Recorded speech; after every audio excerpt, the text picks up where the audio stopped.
Yeah, I definitely want to give it another shot. So I might soon, honestly. Once I get my Twitch payout, maybe I'll buy it.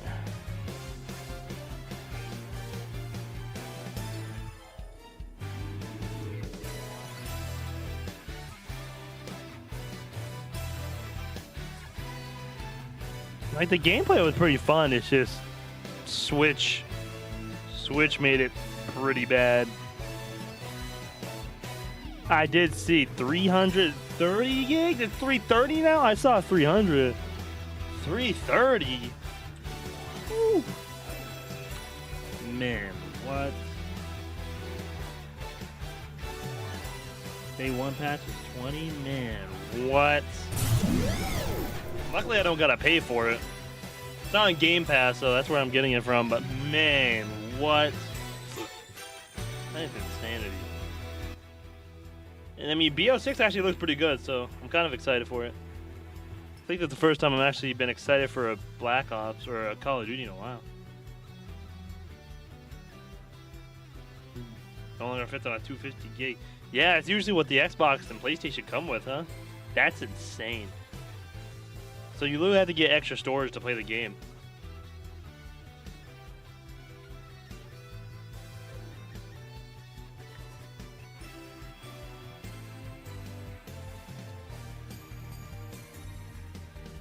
Oh, the S was 500. Oh, then the what? The X was a terabyte, right? All right, that's not bad. Still, that's insanity, man. Like, hold on, let me look at the space I have right now.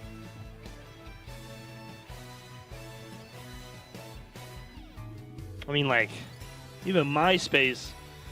This is where I put all my games on. This 2 terabyte drive. I only have 160 gigs right now. I should probably delete some games anyways, but this is my HDD, so. What's even in here? It's like all my emulator games.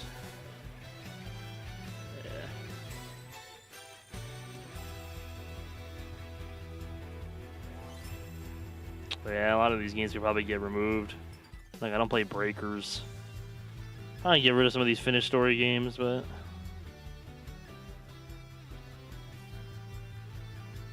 Man, 330 is insane. Man, I hope you're doing well, Wheezy. Yeah, I took a nap yesterday for some reason. I was super tired, like, the entire day. I came home and I took a nap. I woke up at like 3:30. And you ever take those naps where you just feel like worse? You just feel like infinitely worse. It's kind of where I was. I woke up like I had a massive headache. I'm just like, yeah, I can't.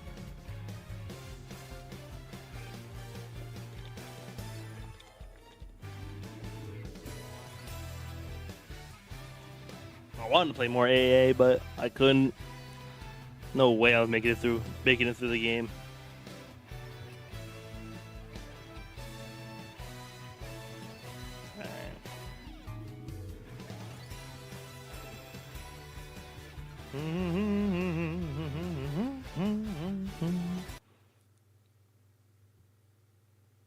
$40 hours? Jesus Christ. That's long as shit. Ugh. I still need to buy it. It's long as shit.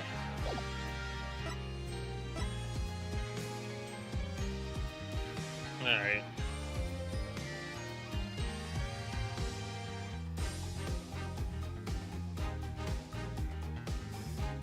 Even so, that's still massive.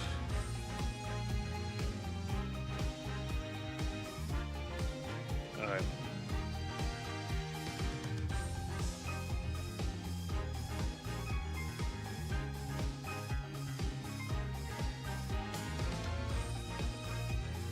Comes out what, the 21st?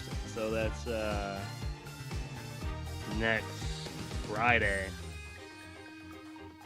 20th, 21st. So yeah. I'll probably start it on Saturday then. I don't think I'll stream on Friday. It'll be interesting because nobody's going to be able to help me with anything. So I'm on my own. That should be fun. Mars. It has been a while. I've been well. I hope you've been well too, man. I've been well. I cannot complain. Alright, episode story 4, man. I think this is the Athena story. At least that's what the cover had, was Athena, so. Same old Mars.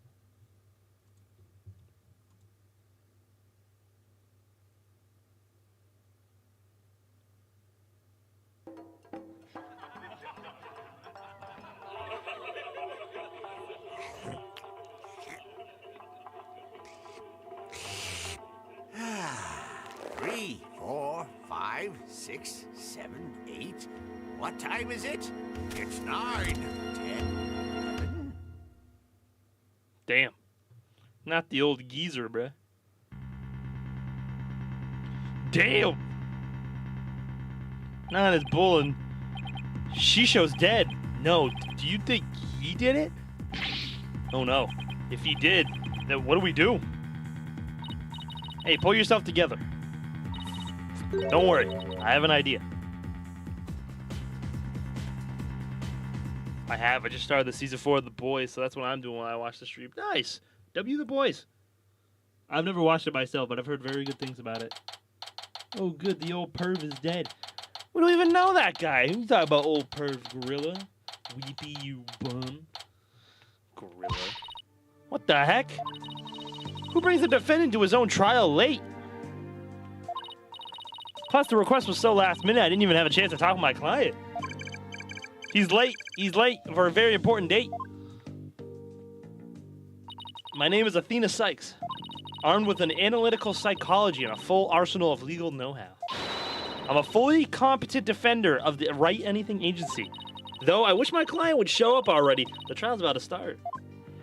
Are we defending Blackwell? It appears we made it just in time. Where have you been? The trial's about to start, Simon. I knew it. You needn't get so worked up, Athena.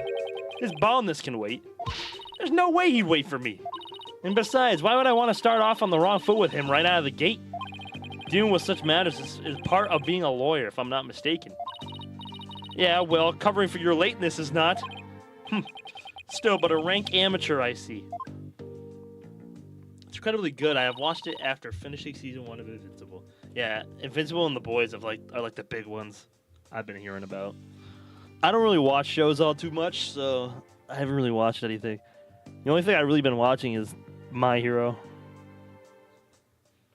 This is Simon Blackwell. He may not look it, but he's actually a prosecutor and a psychology specialist. He and I go way back. As for our shared specialization in psychology, we're both disciples of the same person, so to speak, but he's kind of my senior, I guess. But twisted sense of humor or no, I wish he'd stop treating me like a child all the time. So we're at Wright Don't Know and Justice Don't Know.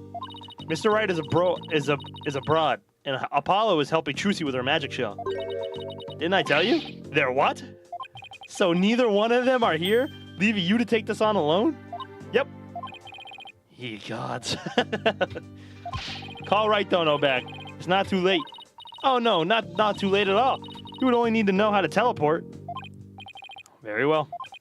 Now we'll settle for Justice Don't Know. Go grab him by the horns and drag him here.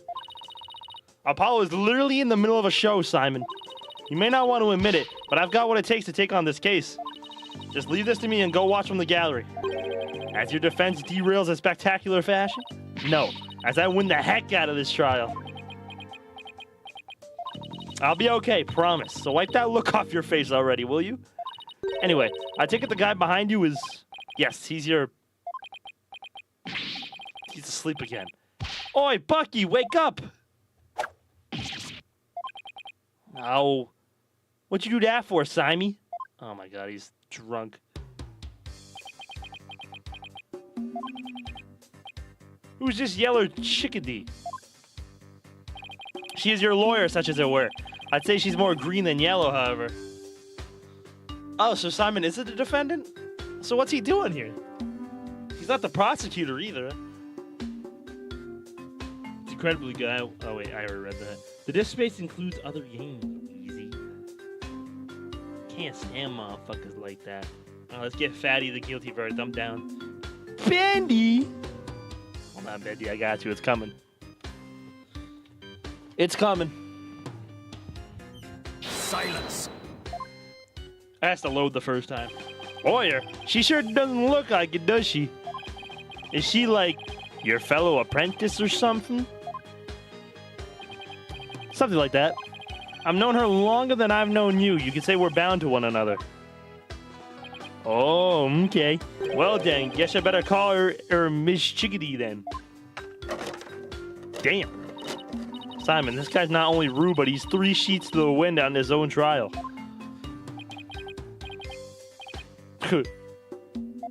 I know we just met, but I'm about ready to give him a piece of my mind. Do as you will, just save it for after the trial.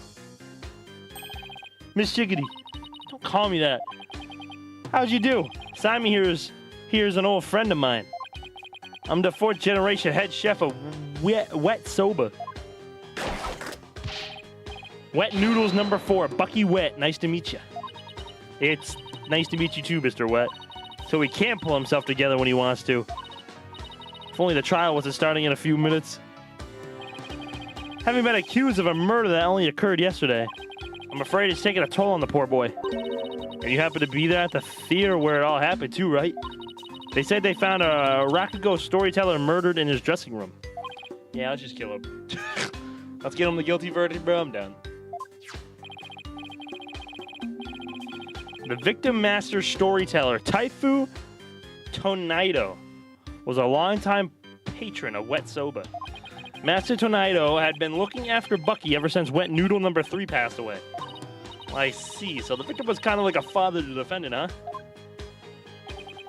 That stupid old fart, like a father? Nah, way. He was always dishing my soba. How dare you speak ill of him? Running your mouth like that is why they suspect you. Joey Biden. Thanks for hooking me up with those dark chocolate mamas. Last night we got fucked up on that Primo Zaza stay hood bitch. Thanks, Joe. I appreciate it, man. What's up, Jiro? My man is so fat that he hates my greetings. Thanks, Joe. Hi, Sue. That was fire. That's some shit Joe Biden would say, bruh. Can you stop saying my mans, bruh? I am not Joe Biden's man. Hell nah. Joe Biden clips really make my day. Because that's the motherfucker running our country right now, bro. Holy smokes. Now pull yourself together. Number 3 must be rolling in his grave. Wow. The police, none of them believes me. They won't listen to me. Looks like he's still in shock from the whole ordeal. Don't worry, Mr. Wet. Everything's gonna be alright. I'm gonna defend you with everything I've got. You're in good hands now. You mean you believe me, man? All I have is a badge. Of course. No matter what, I'll believe you to the very end. Gee whiz, Miss Chickadee. Now come on, I need you to shape up. Just like all those al dente noodles of yours. Yes, ma'am. My soba is the freshest. Oh, God. Ew. Mr. Wet? Bucky, you great big pillock. So, how exactly do you know this guy? I used to frequent Wet Soba, and still do, in fact. So I've known him since he was a lad. That's why his father and Master Tonaido were always so good to me. I didn't know you liked soba so much, Simon. I wouldn't expect one such as you who eats meat slap between slabs of bread. Wow. Remember when I said that the revolution could happen in my country yesterday? It happened, and boy, it was both sad and funny. As long as you were on the sidelines, bro. That's all that matters. To understand the delicate tastes and the subtle textures imparted by buckwheat flour. Hey, that's just rude, but I digress. I'm all about flavor and subtlety and stuff. If I let Wet Soba end like this, I'll never be able to face number 3 or Master Tonaido in the next life. Ah, I see. And that's why you came to me. You wanted somebody you could trust. It was never my intention to ask you. He won the Phoenix or Apollo. By the way, who were we defending? That big dude. Fatty. All we know so far is that he killed some old geezer. He killed this guy. Or he didn't kill this guy, but, you know, it's known to believe he killed that guy. And, I guess Blackwell knows him, and he came to Write Anything agency to get a lawyer to defend him. So Simon's not the prosecutor. We don't know who is. But, yeah. He wanted Mr. Wright, but Wright's not there. And then he said he wanted Apollo, but Apollo's helping Trucy. So he was left with Athena. I'll show him I can handle it just fine. Well, I believe it's just about time. What? We haven't even properly discussed the case yet. What's the matter? You look nervous, Athena. Don't tell me you're chickadeeing out or something. Chickadeeing out. I'm just trembling with the excitement of battle, that's all.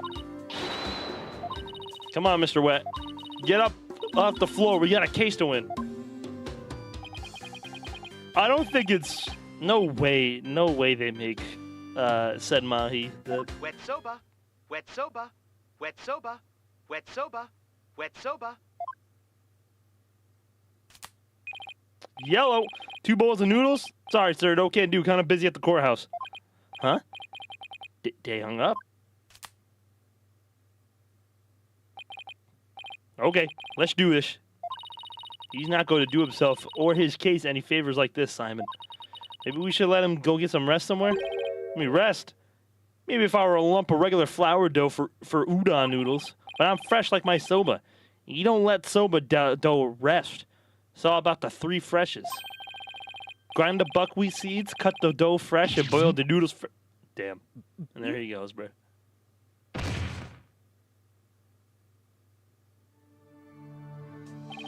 He's blacked out. Oh boy, I just knew something like this would happen. Simon, what are these 3 freshes of soba he was talking about? First, buckwheat seeds or groats are ground to make buckwheat flour. Then, dough with this flour is cut with a large rectangular knife into noodles. And finally, the buckwheat noodles are boiled. Each step is done immediately, one after the other, so that soba is fresh when eaten. Oh, so that's what he meant. I wouldn't want him to make me any soba right now, though, that's for sure. Athena, this is no time for idle chatter. You need to get into the courtroom now. Just remember, as a prosecutor, I will be unable to lend you a hand. So don't expect any help from my quarter. There you go, treating me like an incompetent again. For your information, I wasn't planning on asking you for help anyway. Just you wait, Simon, I'll show you. I think... Who do you think even... Maybe Payne? It might be Payne. Mr. Wright and Apollo may not be here, but that's all right. I can do this on my own. Because it's not Blackwell. There's no way it's Said Mahi, bro. No way. Dude, yeah, no, this is literally in the middle of Wright's trial. No way. All rise. It is Son Mahi. How? Court is now in session for the trial of Bucky Wet. The defense is ready, Your Honor. The prosecution is fully prepared, Your Honor. What's this? No prayer this time, Prosecutor Said Mahi? Yeah, that's correct, Your Honor. To expedite these proceedings, I completed them beforehand in the lobby. I'm very thoughtful of you. By the way, what brings you back to this country? Chief Prosecutor Edgeworth himself called me to handle this case. Man, fuck you, Edgeworth! Besides, I have a debt to repay.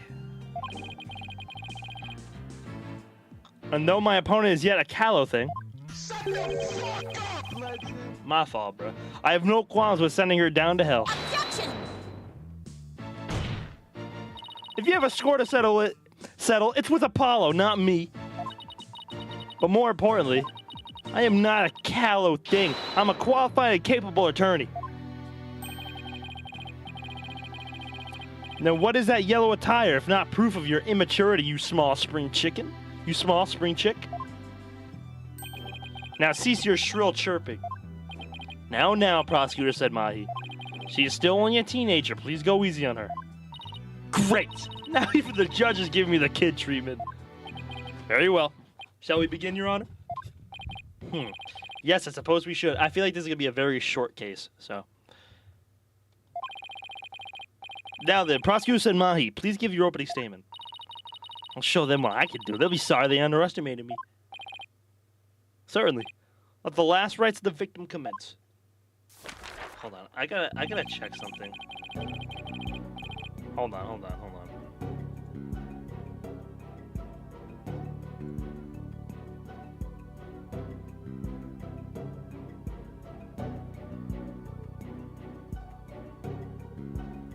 Sorry, give me a second. When did this last case take place? I'm so confused. How is he already back in the country, dog? Hold on. Sorry, fellas, give me a second.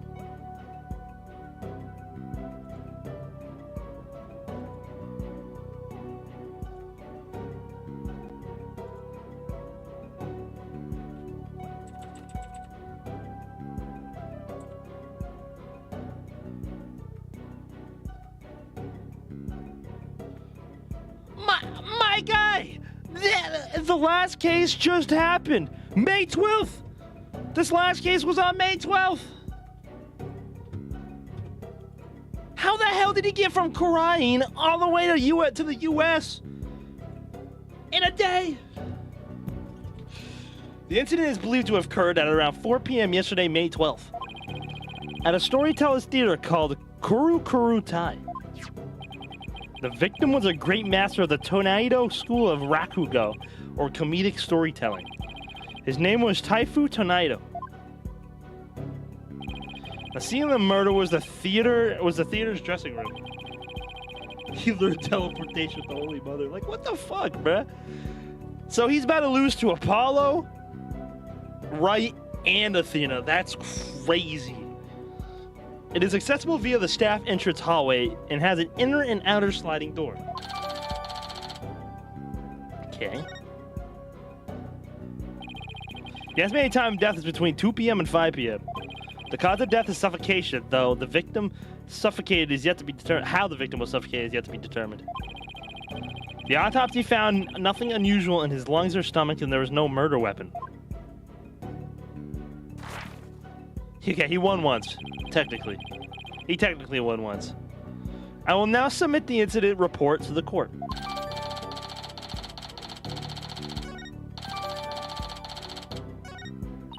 Prosecutor Samahi, how can you name Mr. White as the culprit when you don't know how the victim was killed, or even with what? While it is true that the weapon and precise methods are as yet unknown, the accused is the only one who had the opportunity to commit the murder. I will explain this assertion in further detail as we continue. Ugh, I guess this means he has some kind of evidence to present. Now, would the accused care to plead his case? Come to think of it, where is the defendant, Miss Sykes? Sorry, Your Honor, but I'm afraid Mr. White isn't feeling very well and is resting in the infirmary. Surely it is the lack of a clear conscience that impedes him from facing this court. Great. Starting off on the wrong foot already. Mr. Wet is the head chef of a soba shop frequented by the victim. On the day of the incident, Mr. Wet went to the theater at the victim's request. Taifu Tonaido was a connoisseur of soba, as you can see in these photographs. He was apparently making soba himself in his dressing room that very day. The soba found at the scene is likely the soba he made himself there. Liking soba is one thing, but making it in a theater dressing room's a bit much, none? I'm gonna get my dirty hands on your ass. Hey, yo! Come on, Gorilla. But then lost one that was worth 2, so he's still in the red numbers. True? He still has a negative record. He's like 1 in 2, 1 in 3. 1 in 2. He lost to Apollo once. He lost to Phoenix. Did he lose to Phoenix twice? No, he lost to Phoenix once. Gouda gotta make it 30. Hell nah. Oh, Jiro, I haven't told you. Gorilla said you had a fat ass a couple days ago. Just want to put that out there. For a man like that to be murdered by a soba chef is simply unthinkable. And yet, the accused had ample motive. For in the victim's safe, we discovered the deed of the accused's shop. Because I don't even remember the fuck we were talking about, but for some reason cake came up. And he went, speaking of cake, where's Jiro? He said it, not me. I don't know. I don't know, like, if I don't know what y'all do on y'all's free time. If y'all like trade ass pics, it's none of my business. But somehow he thinks you have cake. Hey, take it up with him. Mr. Wet was to inherit Wet Soba when he lost his father recently. However, it's believed the victim stole the shop's deed during the transfer process. What was that about sending me your ass pics? No, Jiro was sending gorilla ass pics. I get bacon cake, but he doesn't know. No, he says you got a fat ass. Mad gay. You were just talking about ass pics. That's your fault. You know what? I'll play into it. I need more pics. That's y'all's fight, not mine. Y'all can figure it out on your own. The prosecution believes the accused killed the victim in order to get the deed back.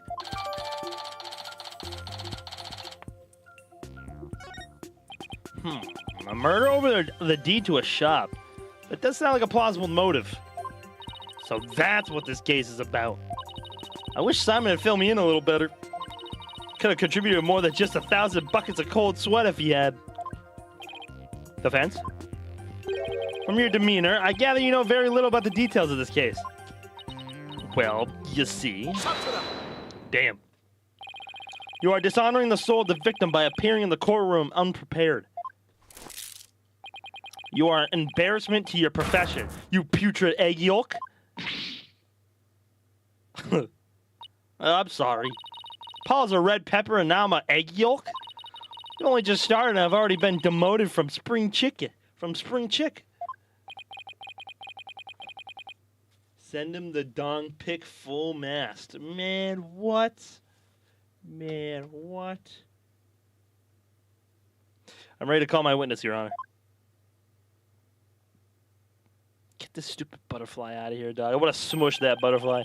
Let us listen to the words of the one who was present when the crime was discovered. Someone who was there when the victim's body was found? Very well. Witness, please take the stand.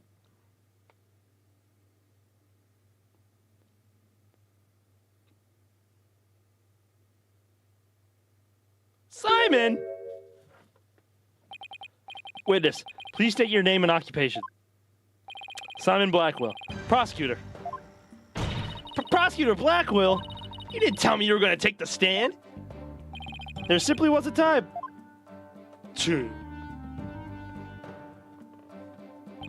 What a shame, Prosecutor Blackwell. Had you shared the damning scene you witnessed beforehand with the defense, we could have moved this trial along and saved the victim's soul that much faster. Damning scene? What in the world did Simon see? Prosecutor Senmahi, was it? Before I give my testimony, there's something I'd like to confirm. By all means. The case involves rakugo, a very traditional form of Japanese comedic storytelling. Do you have enough knowledge of this art form to handle the case competently? Are you implying that I am not qualified for this case? Not yet. I'm simply trying to ascertain your familiarity with the topic for now. It's the prosecutor's duty to learn the background of any case he takes on. I did some research on rakugo last night and have grasped the overall idea of it. How much could you possibly grasp in a single night?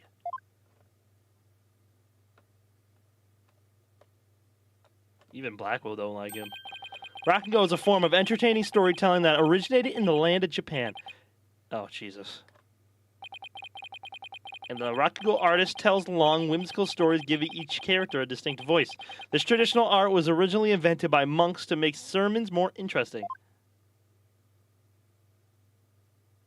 Are you satisfied? If not, I can explain the 12 types of endings to such stories. Or shall I perform the famous story of Jugemu instead? It appears you have put a bit of study. Your acknowledgement is most welcome, Prosecutor Blackwell. Wow, what a cocky prick, dog. You know, from just losing yesterday. Right, sir. I call Call me an egg yolk. Could have been worse. I almost got executed because of him. Yeah, but it's because Wait, what? Executed? Executed? I can see why you're known for being quite thorough in your research, prosecutor. Now, I would love to see you perform that story you mentioned, if you don't mind. If that is your Honor's request.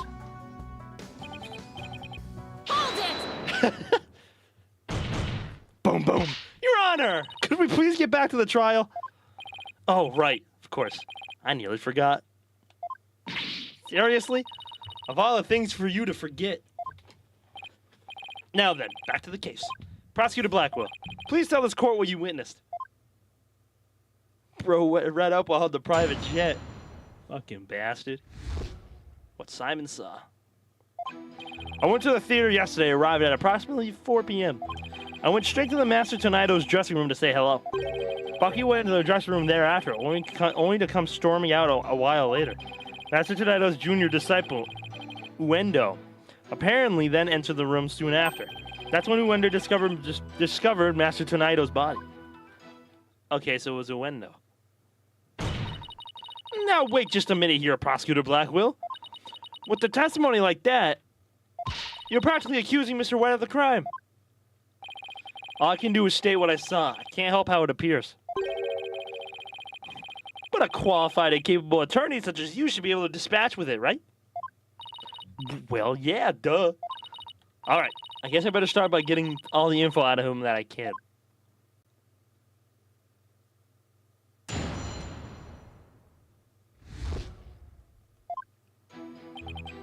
I don't know. This might be just like a filler trial. I'm not too sure yet. This is kind of weird to kind of place where we are in the Spirits of Justice right now, because like the revolution's about to fucking start over in Khura'in, and we're defending some Soba owner. So I guess we'll see. Hold it! Prosecutor Blackwell, what'd you go to the theater for in the first place? I went because I had received the invitation from Master Tonito. Here, see for yourself. It was a special show commemorating his junior disciple Uendo's promotion. It was also an occasion to announce the boy's succession to the stage name of Uendo 2. So what exactly does it mean to succeed to a stage name? You really don't know, do you? In the performing arts, a name succession is when the artist inherits a predecessor's name. I see. So there was another Uendo Rakugo artist before, and this disciple succeeded him, huh? And what exactly did your invitation say?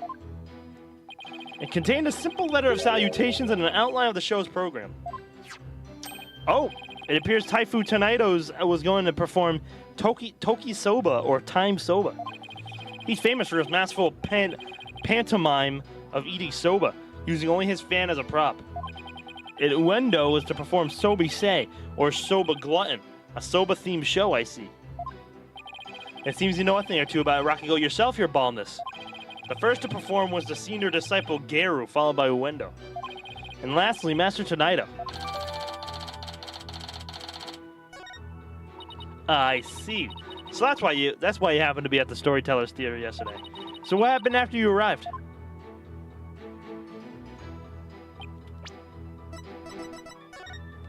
The envelope. Okay. Hold it! And how did Master Tonito appear when you said hello to him? I went with the intention of greeting him, but ultimately we didn't actually meet. You didn't see him? Why not? Gairu escorted me to the dressing room, but we heard the sound of Rakugo being performed from within. Thinking the master was rehearsing, we decided to wait in the hall until he was done. You heard Rakugo being performed in the dressing room? Yes, not just me, but Geru as well. In other words, he confirmed that the victim was still alive at around 4 p.m.?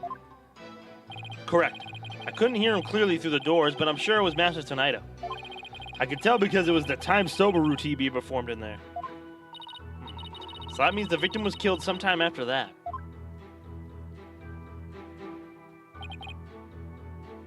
Hold it! Please tell us in detail how Mr. White appeared at the time.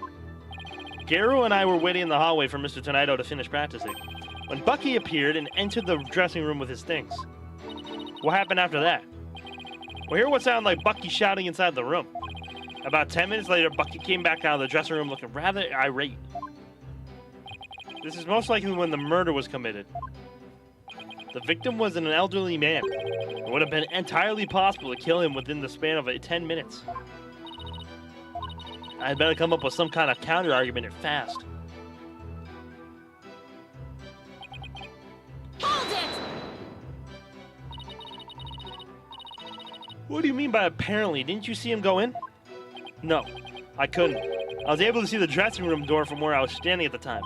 But Garrow was right in front of it, so I'm sure she saw it all. I see. And why do you suppose Uendo went into the dressing room anyway? He had just finished his routine, so he was making a courtesy call. Courtesy call.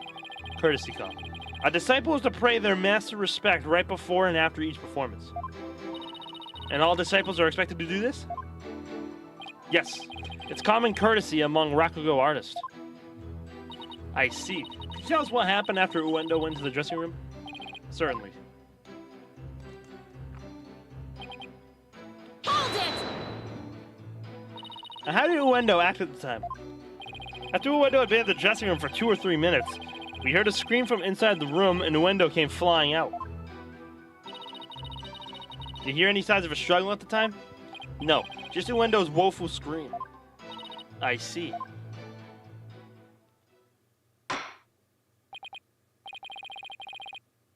Well done, Prosecutor Blackwell. Your testimony has given us quite a glimpse into the sequence of events. Thank you, Prosecutor Blackwell. And now, please allow me to summarize your testimony. While Prosecutor Blackwell and Garou were in the hallway waiting for Master Tonito, the accused came along and entered the dressing room with the same items in tow.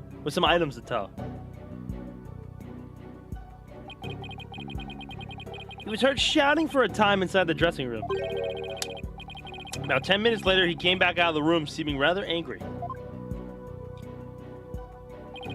A short time after the accused had come and gone, Uendo Tonito went into the room.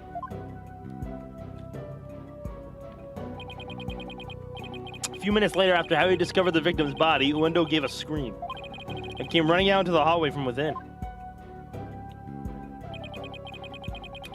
Prosecutor Blackwell and Garou then ran into the room and saw the body for themselves. From the circumstances, it is quite clear that the accused murdered the victim. This is crucial testimony indeed. Defense, an eyewitness has given conclusive testimony. Why not let it go now and allow the victim his last rites? Not in your life. If Uendo went into the dressing room too and was the first to discover the body, then who's to say he didn't commit the crime? Uendo was in the dressing room for a mere 2, perhaps 3 minutes. He could not have possibly committed murder in that time, nor without making any noise. Oh, Simon, why'd you have to give that awful testimony? Prosecutor Blackwell, can't you give me something a little better to work with here? Is it enough to you to ask the right questions? I'm certainly willing to tell you all that I know. So if you truly are capable as you claim, then draw out what you need yourself. This is no time for your twisted game, Prosecutor Blackwell. Just admit you don't remember it all that well.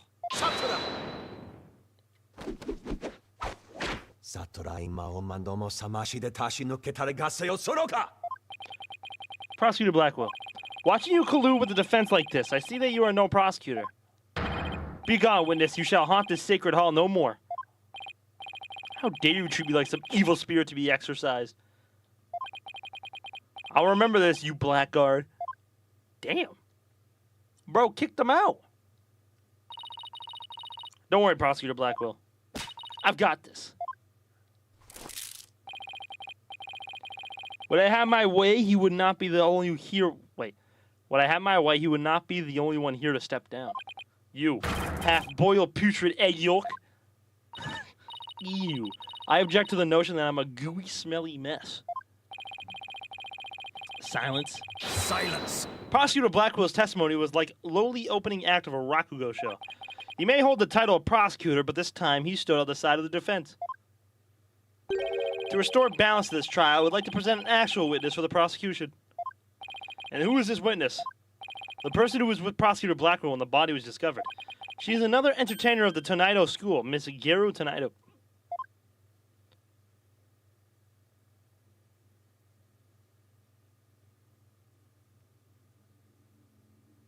Man, what?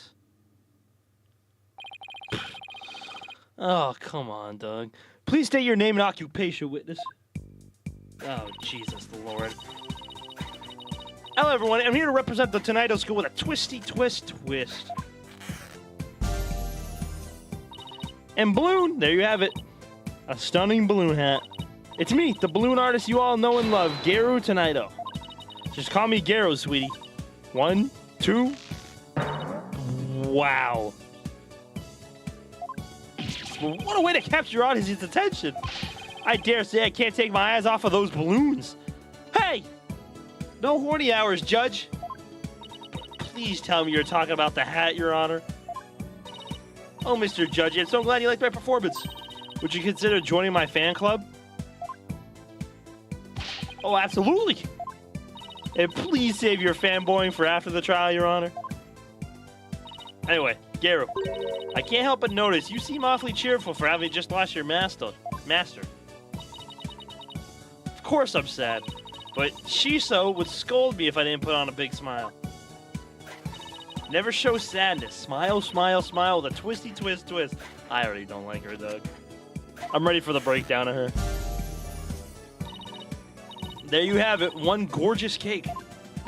I see. I guess an entertainer's gotta do what an entertainer's gotta do. Her balloons art's worse than a Rorschach test.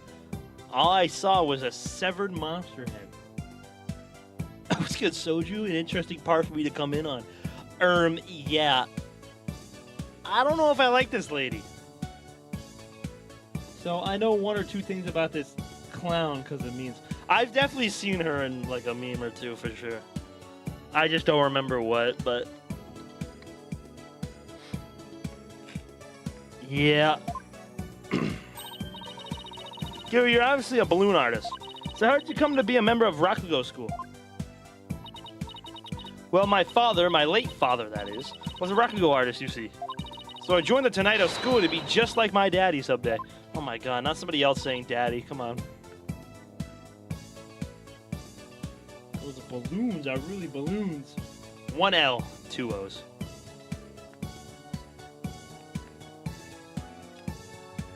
How you been though, Soju? How was Japan? I see you've been playing Persona 4 as well. It's just, you know, whatever you're streaming, I'm going to bed. Wolfie! You motherfucker. My father and I owe so much to Shiso, our master, but that fucky wet. Oh, how could he? I want to see him pay for what he's done as quickly as possible. Your distress is entirely understandable, and my condolences for your loss. And not only that, but you have more to say about Mr. Wet? Every time he comes to deliver soba to us, he yells at me. He always tells me to get away. Is there any reason why he would say such a thing to you? Maybe he doesn't like clowns. He says the smell of my perfume will get into his soba and ruin it. How could he say that? This is a great seed. This is a great scent. How very rude of him. I don't blame you for being upset. Excuse me, Your Honor, but please don't let Geru's balloons bias your judgment. Mr. Wet hasn't been proven guilty yet, remember? It will be interesting to see how long that fire of yours will last, offense. Now then, Geru, please share the truth with this court. Yes, Geru. Your testimony, please.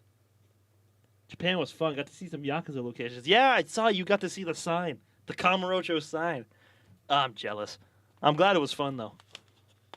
That sounds like a great time.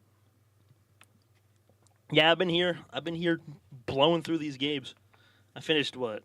Apollo Justice and Dual Destinies, and I'm almost done with Spirits of Justice already. These games have been great. I've loved these games so far.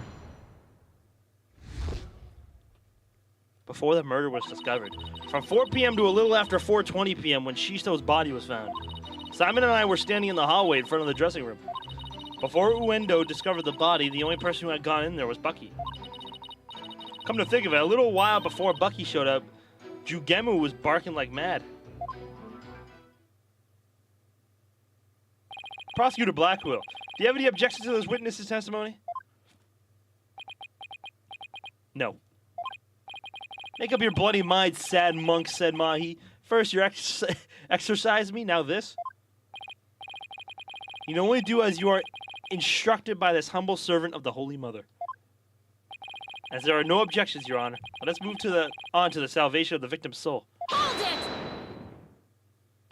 Hey, I'm the defense attorney here, Prosecutor said Mahi. And I just might have an objection or two once I actually cross-examine the witness. So what are you asking Prosecutor Blackwell for? I'm the one you should be checking with. There is a passage in the sacred scriptures of Qur'anism.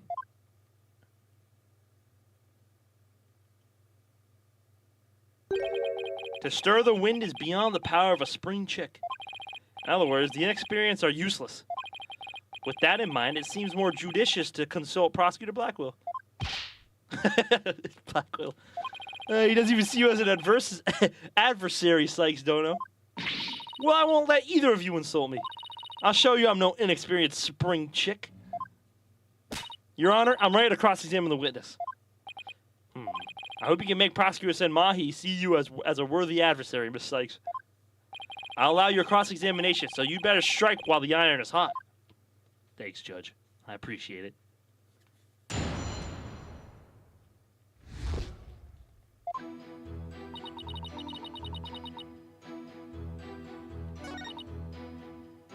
Hold it!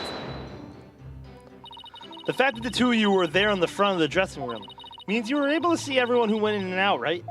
Of course. Or are you insinuating that I was daydreaming or sleeping while standing up or something?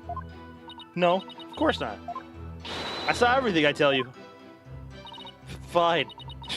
So you say anyway, but did you really? Hold it! Only the defendant Uendo entered that around the time of the murder? That's right. That's why it must have been Bucky who killed poor Shisha. Let's take a deep breath, okay, Garu? So not a single other person set foot into the dressing room during that time?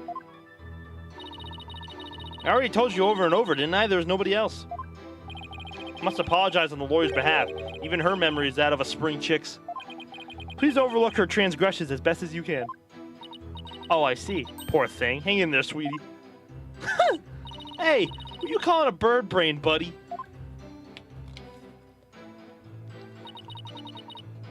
Hold it! Jugemu. That's my doggy. I keep him at the theater. Let's see. With a twisty twist. There you have it. My cute little Jugemu. He's kind of creepy looking. Oh, but he's really, really good boy. And why was Jugemu barking? Do you think it's because he saw someone suspicious? If so, then we have a new suspect in this case. Now, why was he barking again? I remember, because it was time for me to feed him. So I went to his yard and gave him some food. Couldn't somebody have slipped into the dressing room while you were doing that? Nope. The door out in the yard was wide open. I would have seen anybody if they went into the dressing room. Prosecutor Blackwell, come down on the stand for a sec, please. How many times must I do this? You saw what Garu was talking about, right?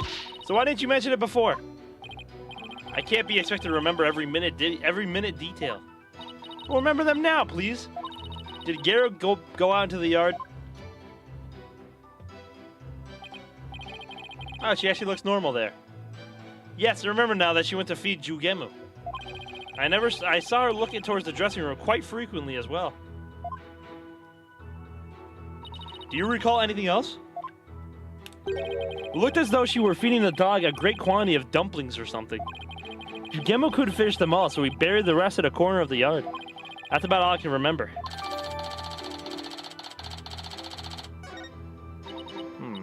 Looks like Garu was telling the truth. Your Honor, I like Garu's last statement added to her testimony. As you wish, defense.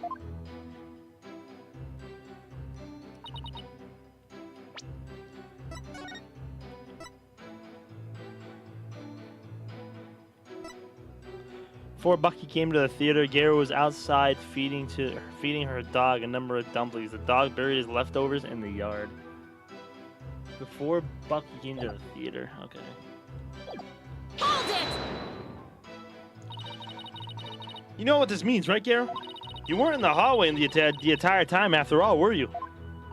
Well, okay, so I did go out into the yard, but it was just for a second. And the yard door was wide open, so I could still see the dressing room the whole time. Let me look at this diagram, bro.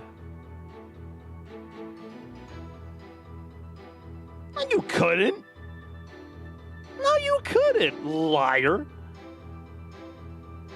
She's lying. The door was open, so she could still see the dressing room? Prosecutor Blackwell, I need you on the stand again, please. What am I, your lady in waiting? Do you remember anything about the time Gary was in the yard? Simply that Jugemu buried the food he couldn't finish in a quarter of the yard. That's about all I can remember. Thank you. I didn't really need to hear about the dog again, though. When I finished feeding Jugemu, I returned to the hallway. And then I saw Bucky go into the dressing room, no question about it. Okay, so around the time of the murder, Gary and Simon were hanging out just outside the dressing room. Okay.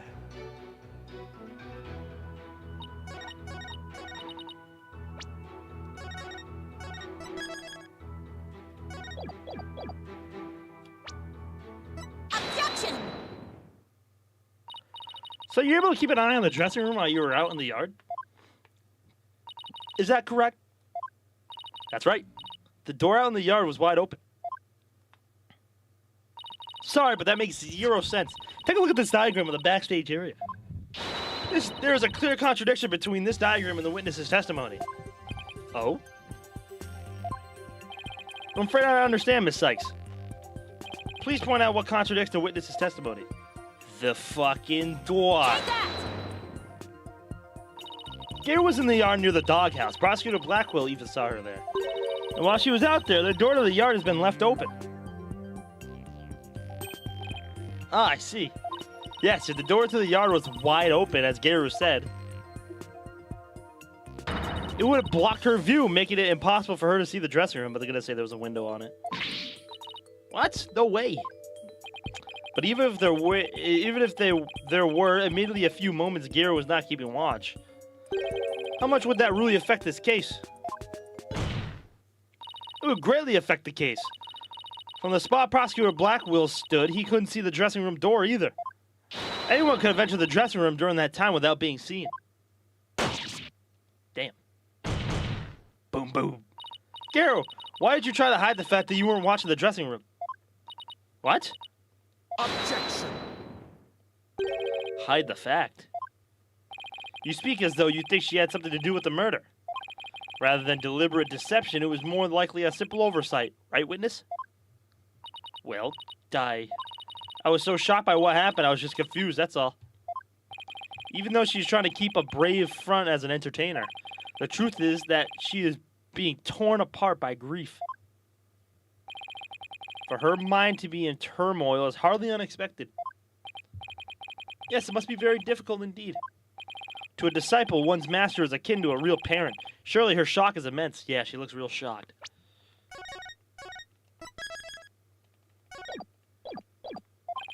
The way this lawyer tries to pin the blame on this poor soul at the first opportunity. All I can say is, defense attorneys are heartless creatures indeed. But that wasn't what I was trying to do. Is it beyond your comprehension, defense? Your unskilled argument is scaring the witness even further.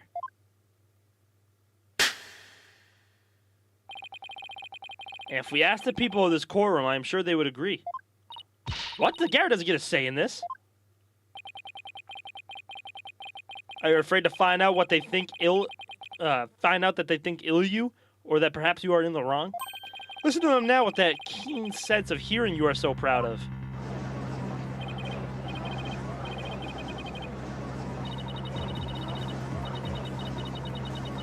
Why is the lawyer's outfit so yellow? No, I was just trying to find the truth. Why is the whole gallery siding with Prosecutor Senmahi? The people understand. They know what is right and what is wrong. That lawyer's still in training, isn't she? Why is she all by herself? I hear the voices of the gallery. I can hear the voices of the hearts. It's so intense. I feel alone up here, fighting by myself. Are you afraid, child? It is ludicrous to come to the trial with such paltry preparation of the soul. I command you to leave this courtroom at once. But I can't give up. I have to. I have to keep pressing on. As long as there was a moment when nobody was watching the dressing room door, the defendant can't be convicted solely on Prosecutor Blackwell and Garu's testimonies. Even now, you will continue to resist. You are childish in defeat as well, I see. I'm not out for the count yet, Buster. I'm just getting started. Despite your posturing, is it not true that your resolve could crumble at any moment? With but a little push, you would surely succumb to despair. This fucking guy, Doug. A little push, such as with this piece of conclusive evidence. Conclusive evidence, huh? That is correct. We found a critical piece of evidence at the scene of the crime. The victim's dying message, which clearly implicates the accused, Bucky Wet.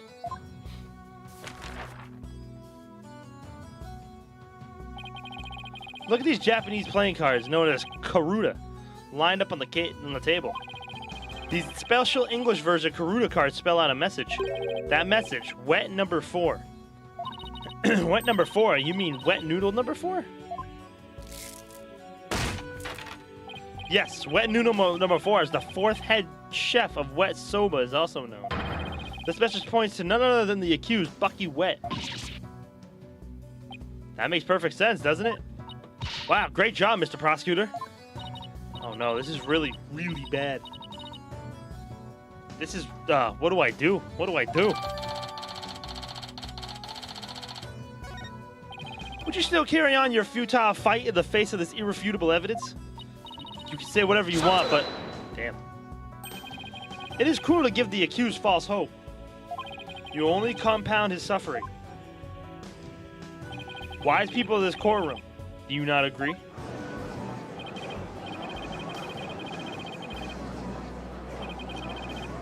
Incompetent noob. Wow. What? I'm trying to prove Mr. Wet's innocence here. I know you can hear them, defense. Their voices implore you to save the accused soul. It's time for you to let it go and move on, you inexperienced lawyer. Fuck, they are just... God, they are on her, bruh. You lack the competence with which to accomplish anything meaningful here. Damn. Is he right? Is this too much for me to handle on my own? What good is she doing anybody? She should just quit right now. Now, defense. Leave everything to this humble servant of the Holy Mother. Silence! Yes! Please be on the defense. Yes! Let's go! He's trying to use your keen sense of hearing against you to manipulate the trial, Athena. What a cheap trick for a supposedly holy man. Simon? Let's go! Dubs.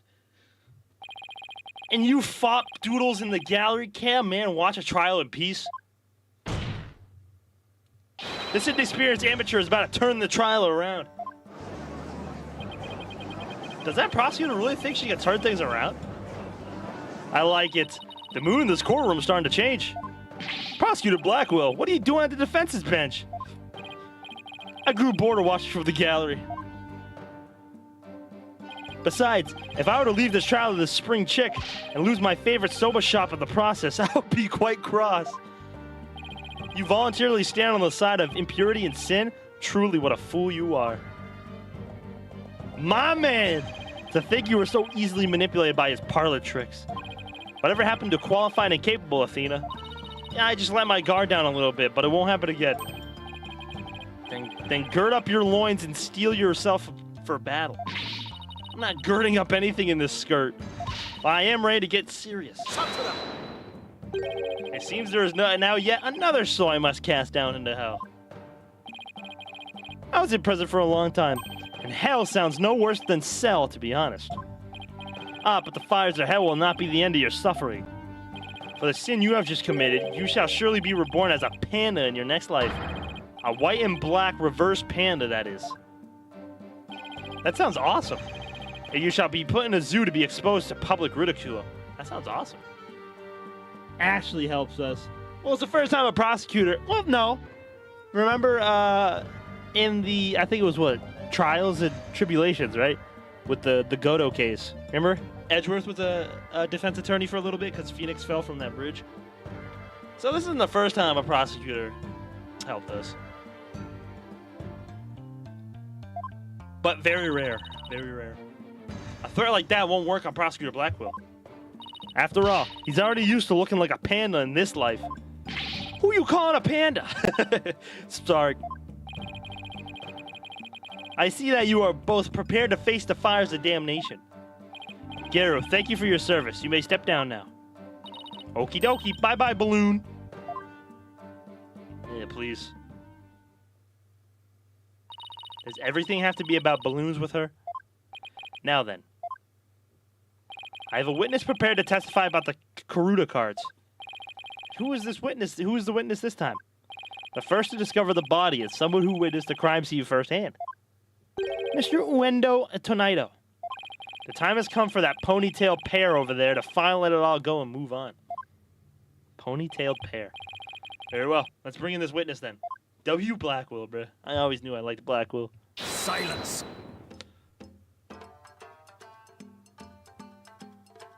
Oh yeah, you look sus as hell. Just your appearance looks sus. Witness, please state your name and occupation. I am the Rakugo storyteller, Uendo Tonito. Even if my performance isn't worth watching, I will certainly watch my words. I wouldn't want to say anything thoughtless and get arrested. Oh boy. After all, that'd be a Raku no-no. Thank you, everybody. Good night. Hold it! You can't leave yet. You've only just introduced yourself. Oh, my. Are you a fan of mine, miss? Would you like my autograph? One moment.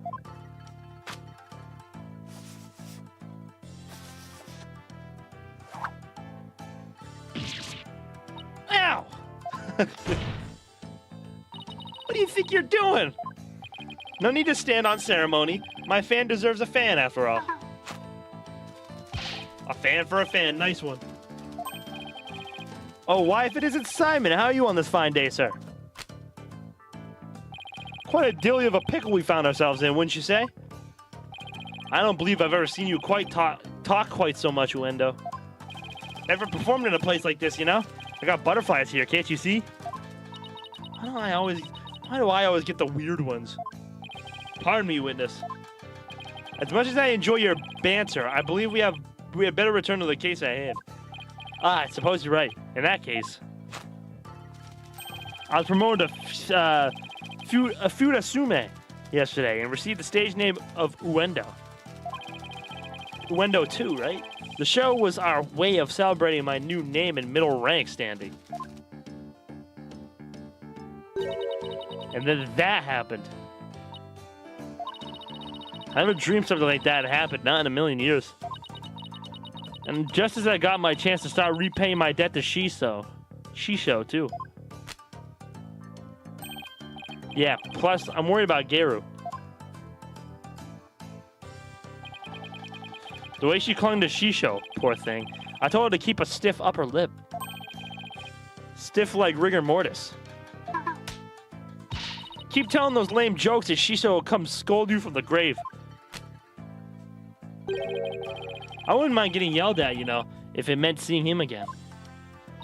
Uendo, please, as charming as your various characters are, this isn't a Rakugo stage. Let's hear your testimony now, witness. Tell the court about the evidence left at the scene, the proof of the accused's guilt.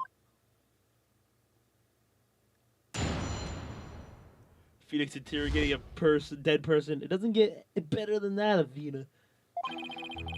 We're doing some spirit channeling type shit. I noticed Shisho's dying message right away. The stiff cards were right there next to the stiff, you see? Hey now, enough with the silly puns already. Does this guy have like multiple personality disorder? Anyway, I got the meaning right away. I knew it must have been talking about Bucky. Oh yeah, that's multiple personality disorder if I've ever seen it. That was the Master's final message, left as he was drowning in soba broth. It's so like shit show not to write Bucky's name outright, plain and simple. It wasn't his style. Is this guy even a guy? I'm not sure. I don't want to assume. So, well, I'll just wait till I get a he or a she in here. The variety of characters performed by the witness was absolutely splendid. But okay, so it is a he. But he shouldn't be performing any characters in the first place, Your Honor. Innuendo. The murder weapon hasn't been determined yet. So how can you say that the victim was drowned in soba broth? It's obvious. All you have to do is look at the crime scene. He was found with his face shoved in a bowl. It's only natural to assume he was drowned in the broth for the noodles. Except we're not here to assume things, Uendo, so please stick to just the facts. My, it's so like a soba chef to kill someone this way, wouldn't you say? With the Karuta message he left behind, it's clear Bucky Wet did it. Setting things aside on the murder weapon for now. That dying message certainly does seem to be irrefutable evidence. Well, if he was suffocated... Suffocation. If he suffocated, he wouldn't have been able to make a dying message. He was just dead.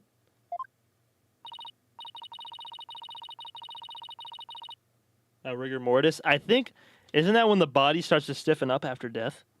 Or something? Even I've got to admit that I can't see how that message could mean anything else. Bucky used soba for the deed, all to get back to the soba shop. All to get back to soba shop deed. Are they sitting? Yeah. This testimony makes Mr. Wet look super guilty. I have to do something. That's his conclusive evidence? What a farce. What do you mean, Simon? What's this? I thought you said you weren't planning on asking me for help. I did, and I won't. Thank you very much. Simon must have found an inconsistency in the testimony. I better listen carefully and try to see what he found. I was going to say, if he died due to suffocation, there was no way he could leave a dying message. He was dead.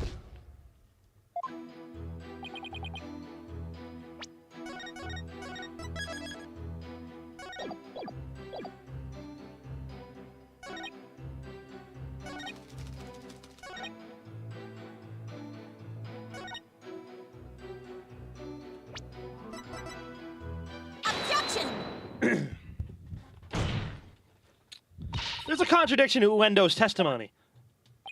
And would you care to explain where, Miss Sykes? Nice. Certainly, Your Honor. According to the autopsy report, nothing unusual was found in the victim's lungs. Ah, yes, it does say that, doesn't it? If he had drowned in a bowl of soba, then there should have been soba broth in his lungs. But since there wasn't any, it means the victim was suffocated with something other than soba broth. Oh, let's go. I've had this song on repeat for days. I love Athena's theme. But I will say the murder weapon was a balloon. Now I'm going to assume something based on what I know. I'll say the murder weapon was a balloon. Something of the sorts.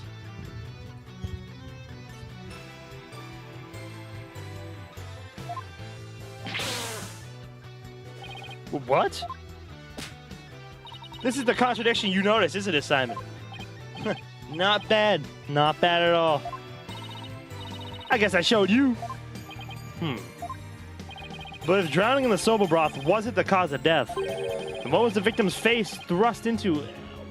When was the victim's face thrust into that bowl? After his murder.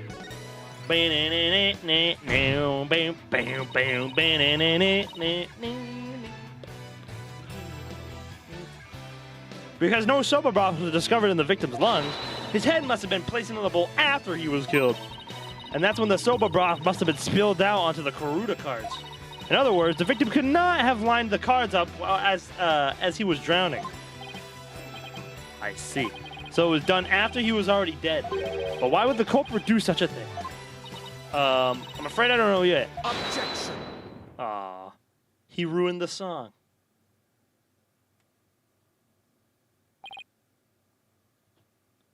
Damn, no murder weapon.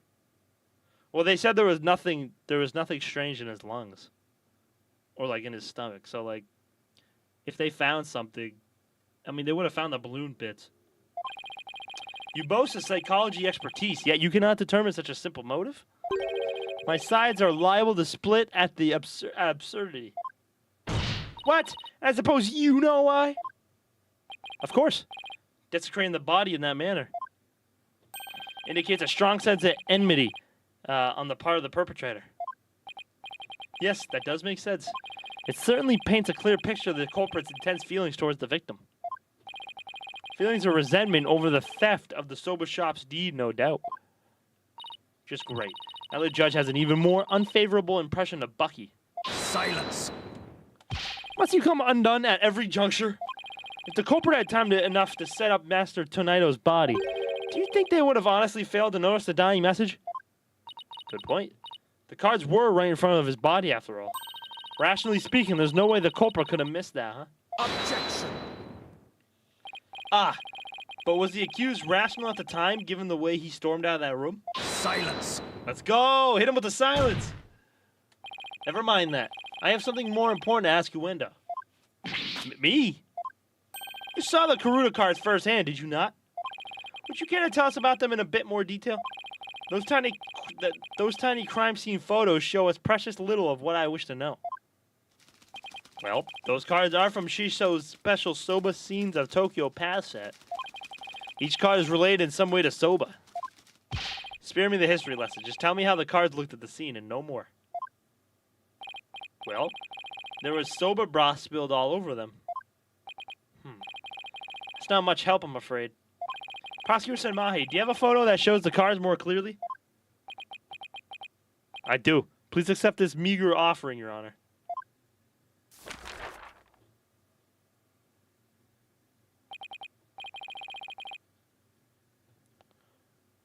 Wavy Hound. Equipment, traditional, nostalgic, ouch for.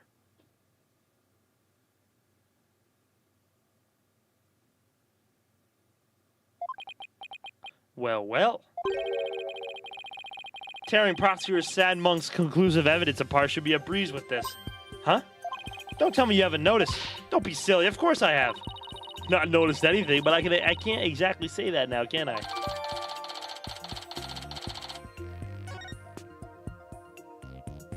Miss Sykes, do you really see a problem with the prosecution's claims about these cards?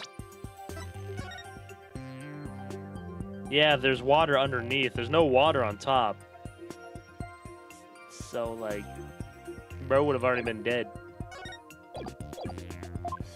Well, go on then. All right. It's do or die. All I have to do is study the picture and these cards.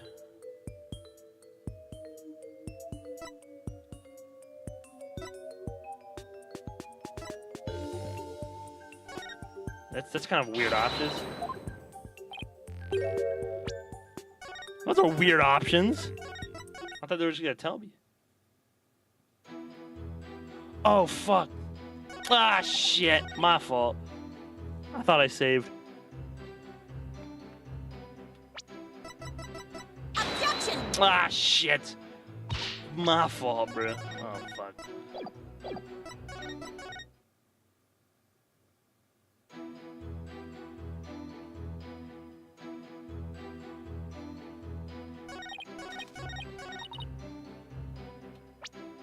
Objection!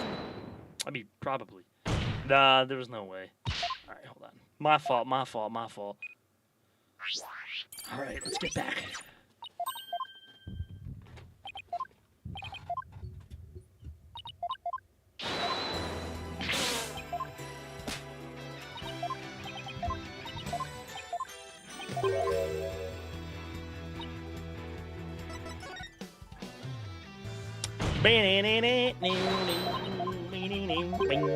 Objection. Aw, boo. Boo! You suck! Boo!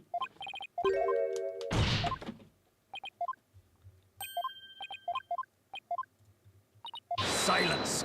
Silence. Objection. Silence. I love this silence objection back and forth.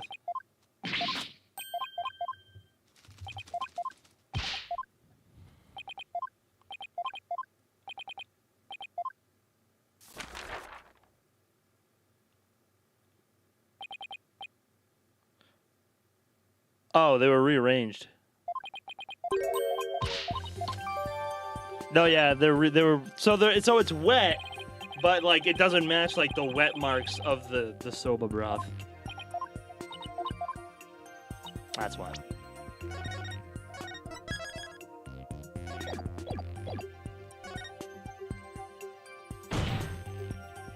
These cards were rearranged. But how can you tell? Please take a good look at these cards, Your Honor. The answer is right in front of us. Where exactly should we be looking at, Miss Sykes? Soba broth stains. Please focus your attention on the soba broth stains on these cards.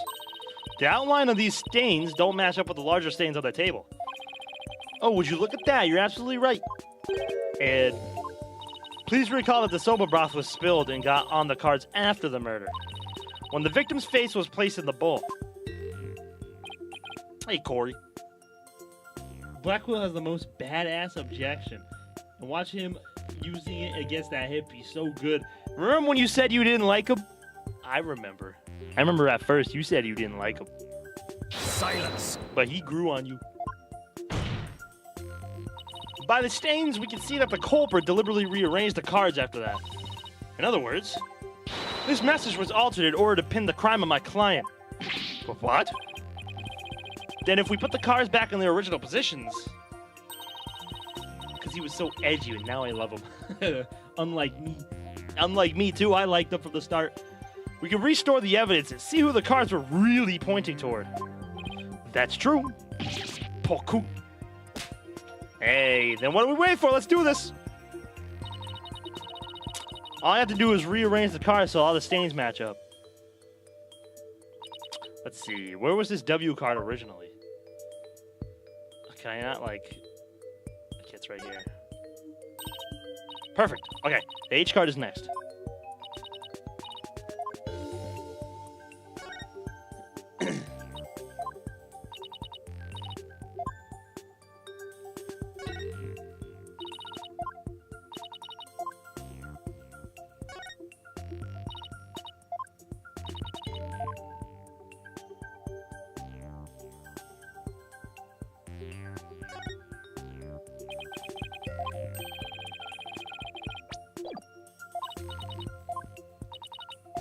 What?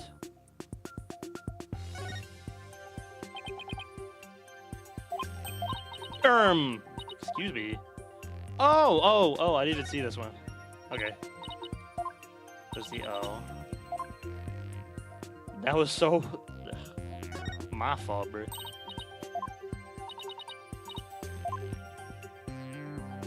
Take that! You tripping, Goo? I'm dripping? Ew, I'm not dripping. So the message, wet number 4, was really supposed to say, oh, and fourth.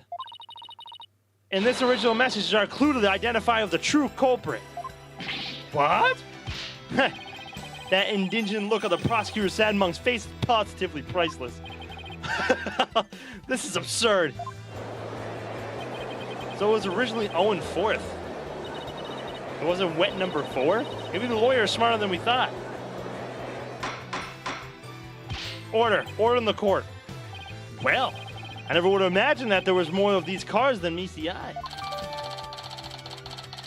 Look at his stupid face. So now that that's settled, what does this 0 and 4th mean? Wait, did I? Who else do you suppose is is to provide an explanation? Of course it's you. But I hadn't thought that far yet. Change the cards around all you like, but if you cannot explain what the message means, then it is as worthless as you are, defense.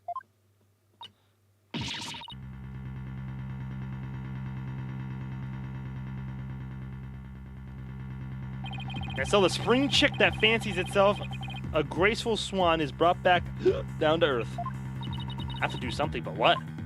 Still your thoughts for a second. Oh shit. There's a perfectly good witness to question over there. All right, that's a good idea. Come on, Athena. Get a hold of yourself. Uendo. What does the phrase Owen Fourth mean? Wait, does the phrase Owen Fourth mean anything to you? No.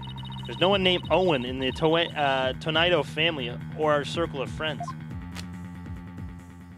Go ahead. Ask anybody you like. Can't be serious. Having rummaged through your empty mind, I see you have, as expected, turned up nothing. Silence. Did Athena get spiritual electrocuted yet? No. No, not yet. I'm afraid I have no idea who the devil this Owen Fourth is either. But the fact remains that the cards were rearranged to pin the blame on Mr. Wet. That in itself proves that the defendant isn't the real culprit. Boom, boom. Prosecutor Blackwell's right. Besides, the important question here is not who does the message point to, but rather, who rearranged the cards? Why didn't you point that out earlier if you already knew? Sorry. In any case, there were two opportunities for someone to rearrange the cards. The first was when Mr. Wet entered the dressing room. And the second was when Uendo discovered the body. Are you accusing me of rearranging the cards? Me, who came to testify out the goodness of my heart? Well, you didn't exactly come running out screaming straight away, did you? Even a mere 2 or 3 minutes is more than enough time to get up to some devilry. So what exactly were you doing in there, Uendo?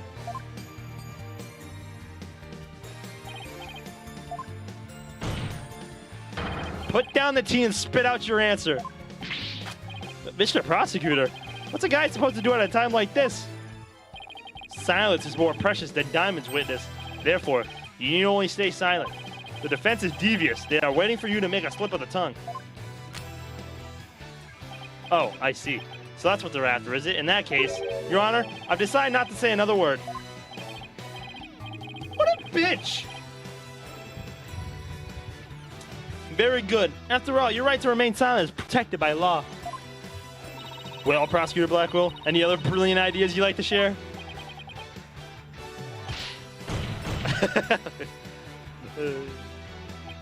Did you hear that, Saikitono? A Rokugo artist who's afraid to speak. Who's ever heard of such a thing? Are you trying to taunt him into talking? Such a petty trick will never work. That's right. I'm not going to fall for it. I'm only asking to hear your story. Besides, is it not your job to tell your tales if there is an audience to listen?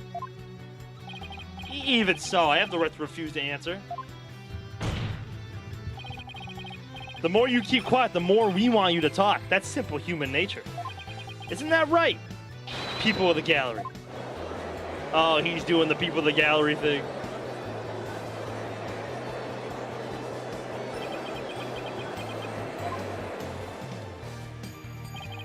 Even with this wonderful audience in front of you, you still refuse to talk?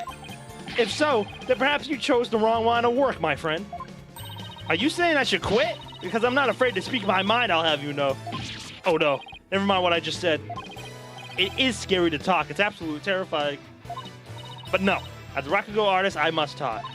If I don't, how can I ever show my face on stage again? Your Honor, I'm ready to testify. He did it. He managed to convince Uendo with his power of suggestion technique. Bully for you, Uendo. That's a real Rakugo artist should be. All right. If the witness wishes to testify, then by all means, please do. To be turned by such an obvious ploy, what a man of weak spirit. Shut up, said Mahi.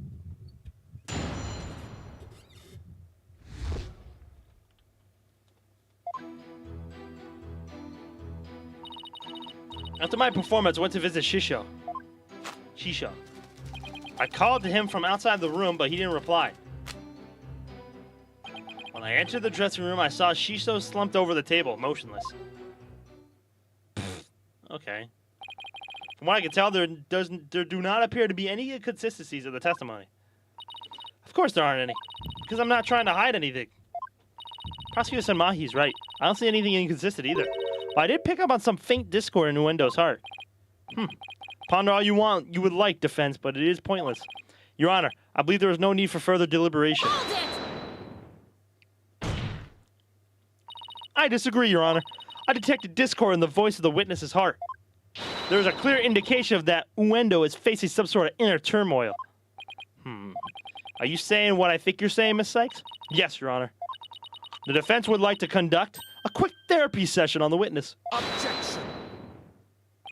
Uendo, there is no need for you to submit to this so-called therapy. It's fine by me. I have nothing to hide. Bring it on. Yeah, get mad, bruh. Impetuous fool. Why will you not listen to the guidance of the humble servant of the Holy Mother? If the witness wishes to proceed, I see no problem, prosecutor. In one ear and out the other. It seems this performer has no need for your so-called guidance, prosecutor Sad Monk. Just know this, Uendo, your folly will surely earn you divine retribution. Thanks, Simon. I'm going to make the most of this opportunity you created for me. Just keep your wits about you. I will. Uendo, could you tell us again about what happened in the dressing room? This isn't your stupid country. Yeah, fuck you, said Mahi.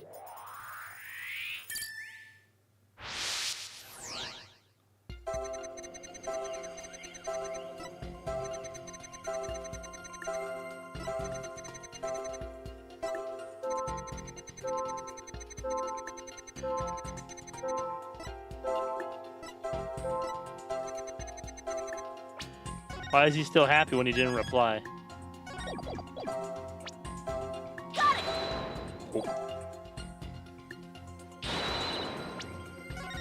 Probably they're shocked. Probably shocked on the when he found the body. Yeah. Uendo, I'm noticing something strange with these emotions. Something stranger with cheesy toe skin, you say? No, something strange with these emotions. How could you have heard something strange with cheesy toe skin? I don't know. Maybe it's me who got some cheese in my ears. Did he will the floor to open up and swallow his cushions out of shame for that bad joke? The point I'm trying to make is that I noticed something unexpected in your emotions. Now stop hiding and come out where we can see you. Bailiff, please bring the witness a few replacement cushions. Damn. So what was this unexpected thing you noticed? Boom, boom. Oh, come on! His Honor said a few cushions, not a few dozen. Now that we've all had a good laugh, please continue, Miss Sykes. Who's laughing? Ugh. Focus, Athena. Don't let yourself get rattled. When you entered the room and saw your master slumped motionless over the table, you weren't the least bit shocked, Uendo. Don't you think that's a little odd? Is it, though? The lack of surprise means you were prepared for what you saw. I think I know why. The reason Uendo wasn't shaken when he saw his master's dead body is because...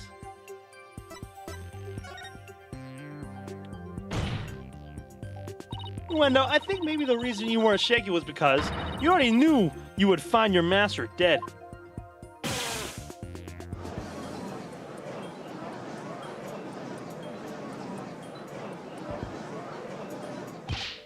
What? What kind of thing is that to say? You've got it all wrong. Oh, right, I just remembered something. I thought Shiso was just sleeping when I first saw him.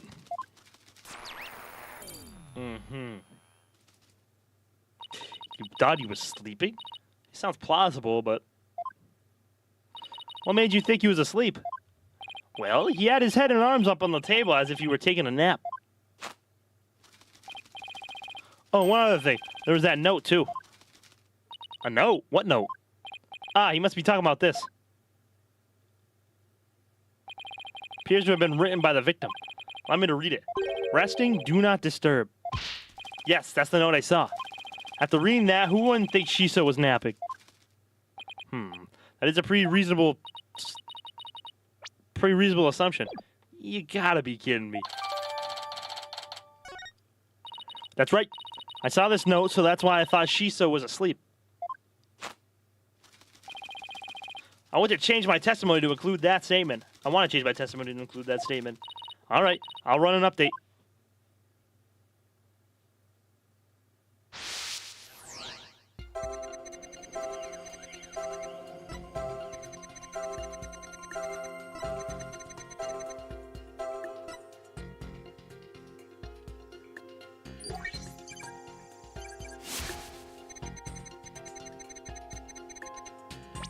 It literally just says resting, do not disturb. With camels. With funny camels.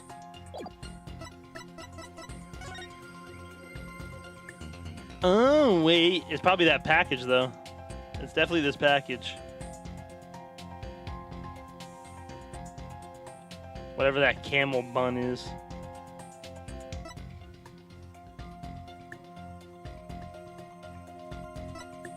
What's that? There's something in here, but I can't read it.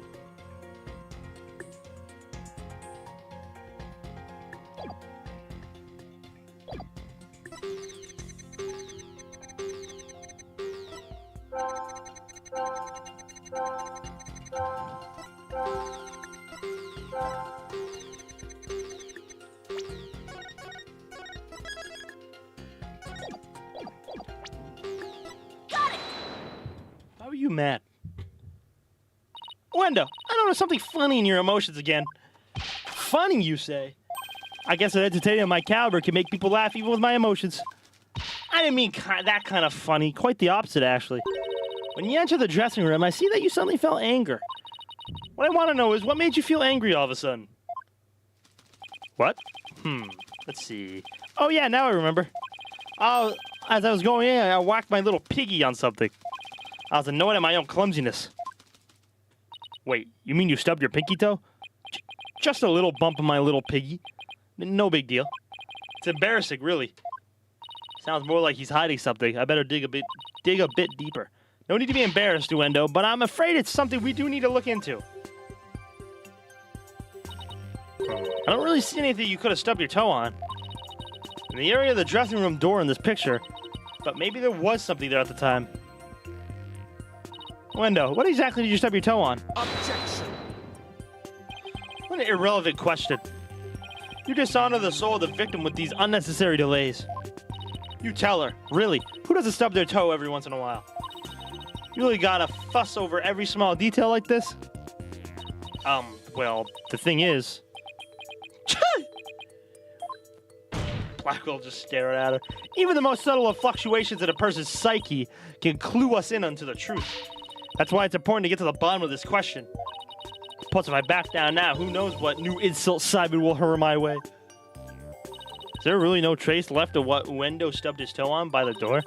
What in the world might have been there, but is not there now?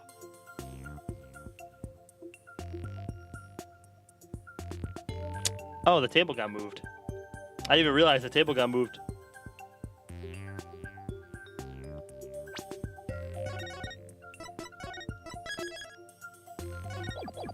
Take that!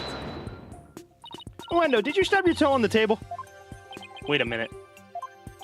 While it does appear that something hit the table and moved it, Wendo said he stubbed his toe as he was entering the dressing room. Yeah, and that table looks pretty far from the door. Could what bumped into the table also be a clue as to what Wendo stubbed his toe on? Careless answers will only hurt us here, so think carefully before you speak again. Right. Okay. Could what bumped into the table also be a clue as to what Wendo stubbed his toe on?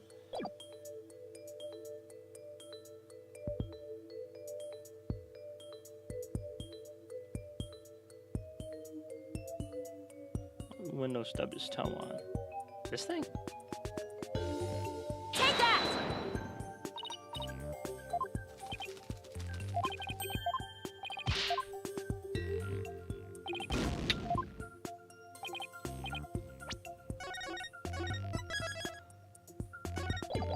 It's getting very warm in here.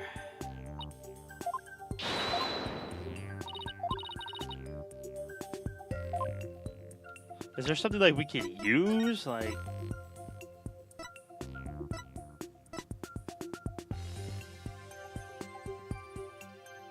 There are 2 drink cans in the fridge.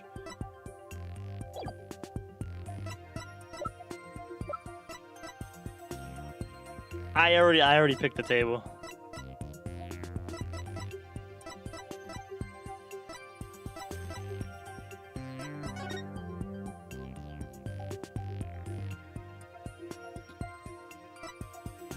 Maybe it's the camel drink.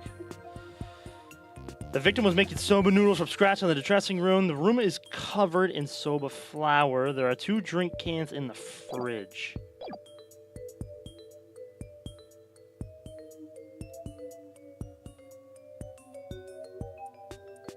Take that!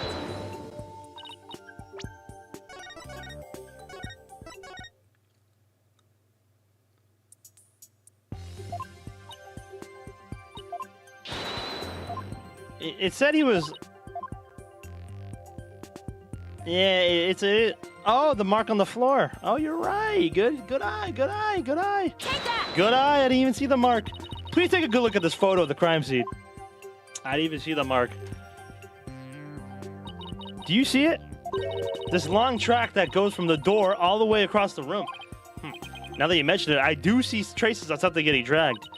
And the drag marked ends at the TV. Good job, Jiro. That implies that the TV was originally by the door. I'm convinced that this TV is the object that the witness stubbed his toe on. Well, Uendo, how about it? Yes, you're right. It was a TV. Only a 10% noise level. There, the noise level dropped again. Yes, I stubbed my pinky toe on the TV. But what of it? Why is this so important to you? So the noise went down, but it hasn't completely disappeared yet, which means he's still hiding something. Okay, let's try this tactic instead. Uendo, why was the TV moved there? Shiso must have moved it so he could watch my routine. But what a place to put it, right in the middle of the doorway like that. I didn't want to bump into it again, so I put it back where it belonged. Performances on stage can be viewed in the dressing room using that TV. That's right. It's a closed-circuit monitor that shows the stage. I see. Now what? I can't find anything else out of the place. I still haven't gotten the noise level down to 0 yet. Simon, I'm getting noise here, but I don't see anything else fishy. This is precisely why amateurs are such a bother. Sorry. I'm in no mood to play nursemaid here, but if that's what it takes to save the soba shop. Oi, Uendo. Here's a curiosity for you. This table Master Tonito is slumped over. It looks like it was moved. Did you happen to bump into it while you were moving the TV back? Oh my, yes, you're right. The TV hit the table and Shiso's body moved with a jolt. That's when I first realized that Shiso was dead. Oh, but how scared I was. I see. Thank you. We're finally getting a more precise picture of how the body was discovered. But I wager you need to put the spurs of Uendo just a trifle longer. Right. Can't keep asking Simon to bail me out like this. It's time for me to regain my footing and really stand on my own. Uendo, what you said just now about discovering your master's death. Could you please describe all of that again for the court in detail? Oh, all right. But before you do, just let me plug in the latest information.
I was gonna say that one's like really pulsating.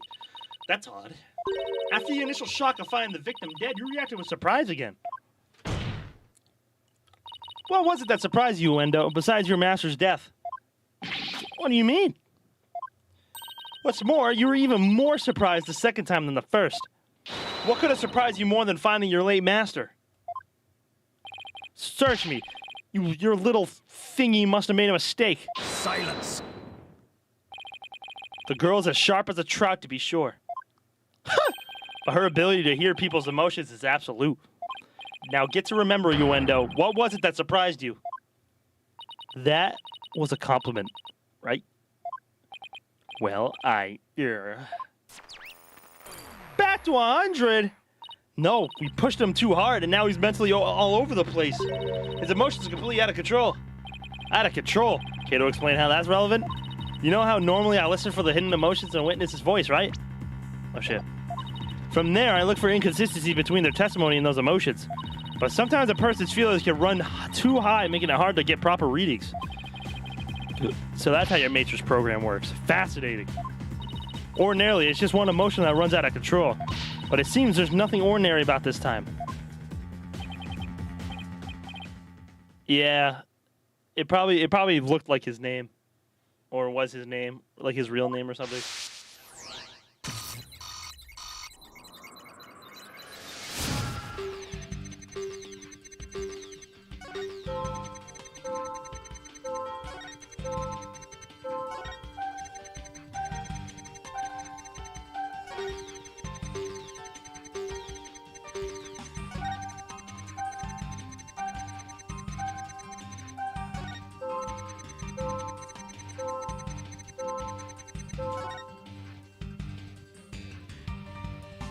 I knew it.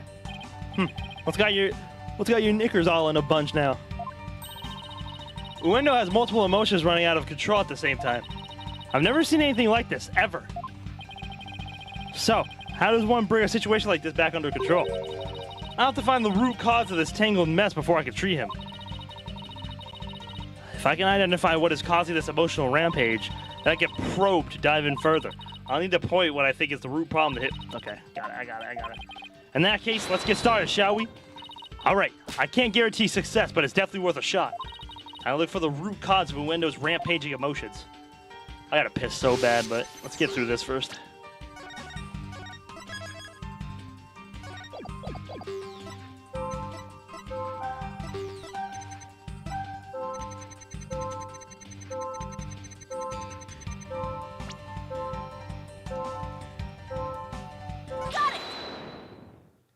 Don't piss! I gotta piss! I get it now. The cards were the root of it all. Don't try to deny it. You can't hide your feelings from me. The dying message was left at the scene of the crime. Is what caused your distress.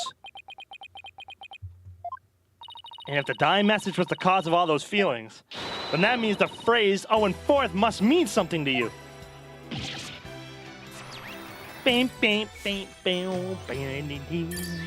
Bye-bye.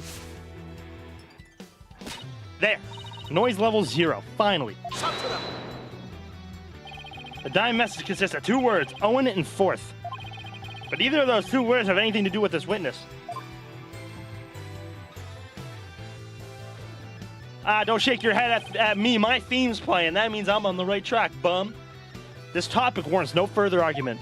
Sure, there may not seem to be any direct connection between Uendo and the message. For now. Why don't we wait and decide what's necessary after you hear my theory? I trust you've hit upon something, Athena? Yep, if my theory is right, we can finally solve the case of Uendo and the mysterious Owen Forth. Well, go on then. I can already tell this promises to be interesting. Now, please share your theory with the court, Miss Sykes. There was something puzzling to me about Uendo's out-of-control emotions just now. Namely, that there were 3 distinct reactions present. I had never seen that before. I wonder how it could be possible. Is there a conclusion to this meandering musing of yours? Hold your horses, I'm getting there. So, could a person flip between 3 distinct emotions of such intensity like a switch? Well, with a person with multiple personalities, I think you can. In the end, I conclude that it just wasn't possible.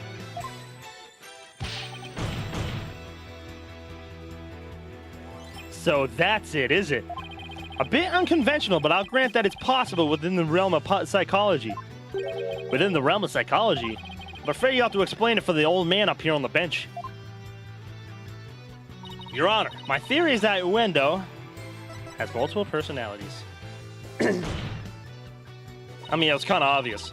With so many distinct personas, it's clear to me that Uendo has dissociative identity disorder. Whoa, what does that even mean? Your Honor, the defense would treat this trial as a child's jest. Multiple personality disorder? A preposterous proposition indeed. Would you not agree, witness? How did she know? How'd she figure it out? Yeah, shut up, said Mahi. Or should I say sad monk? I can't believe it. I did it, Simon. I've read papers on it before, but to think I'd see a case of it for myself. Blimey. Rakugo artists tell stories as different characters, but as different personalities? Hey, you, lawyer girl. You got a problem with us, huh? No problem at all. I feel like that'd be I wouldn't say sick, but multiple personality sounds fun. I don't know. Maybe I'm weird for that, but I don't know. Having multiple personalities would be kind of cool for a little bit. Maybe not my whole life. Maybe for a little bit. But now that we've established that the witness has multiple personalities, could each of them please introduce themselves to this court? Here we go. Uendo Tonaido. I'm a Rakugo storyteller, as you know. Hello, everybody. Patches, the friendly jester here. Kisagawa, courtesan. And is that all of you? Yes, that's all of us. So there are 3 personalities in total. Uendo, Patches, and Kisagawa, huh? Well, Simon, what do you think now?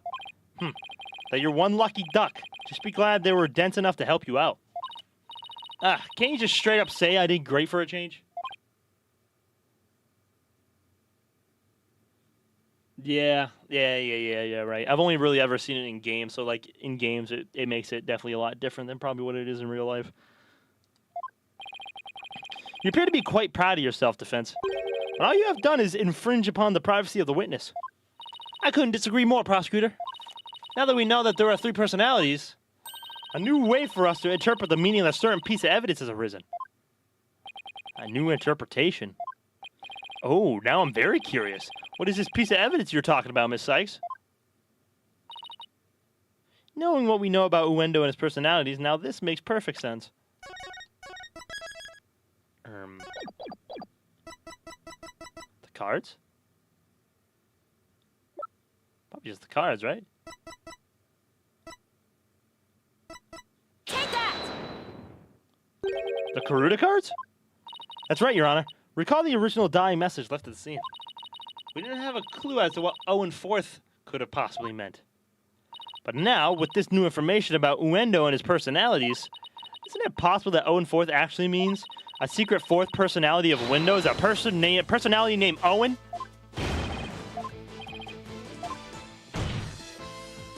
Uendo must have kept a dissociative identity disorder from us because he didn't want to be associated in any way with that dying message.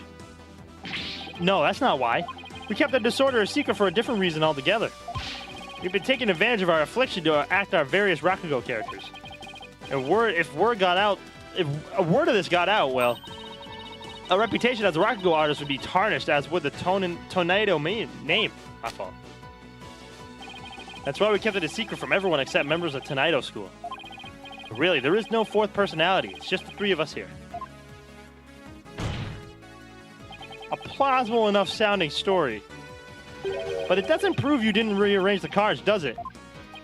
But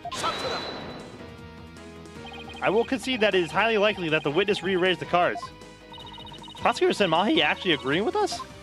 However, it is not also possible that the accused killed Master Tonaido. And then left that message in order to frame the witness? And upon noticing the cards when he found the victim's body, Uendo rearranged them. Silence! A fantastic tale, but a tale nonetheless. No one outside the Tonito School knew about Uendo's multiple personalities. Uendo just finished saying so himself. Ah, that is true, but ultimately meaningless point. The witness was only in the dressing room for 2 to 3 minutes. Silence.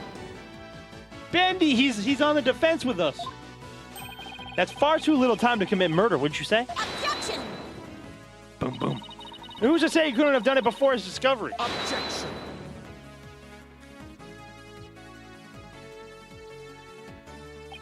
Ah, that spring chick memory of yours. Have you already forgotten Prosecutor Blackwell's testimony? Simon's testimony. Oh.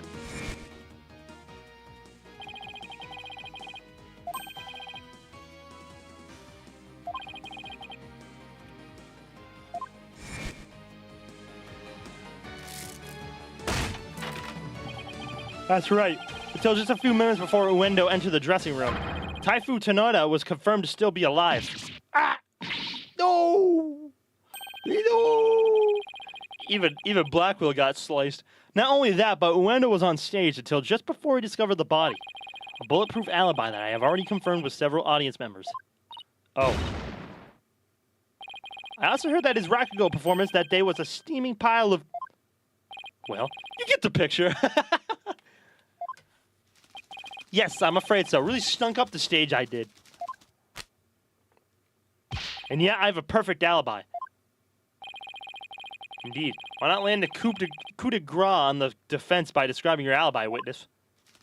Okie dokie, Smokey. Oh, boy. Get Patches out of here, dog. I don't want to talk to Patches. What the hell with the television? Probably. Something like that. All right, hold on. I really gotta piss. I'll be right back. Give me a second, fellas. Oh, shit. All right, I'll be right back.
All right, I'm back. Guess what I bought that I haven't in a while? Italian ice, anyone?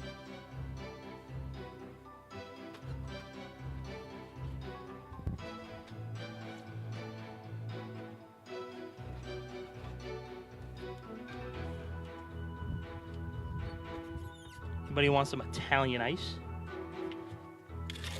Yeah.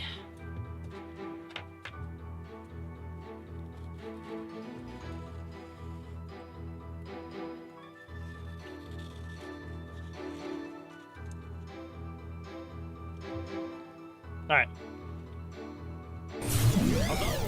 Just moments before I went to the dressing room.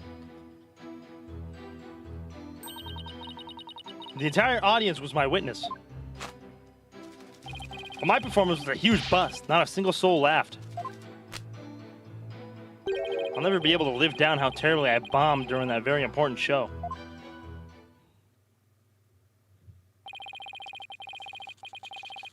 The window was on stage. Hold on, I'm sorry. You can hear me grabbing my shaved ice.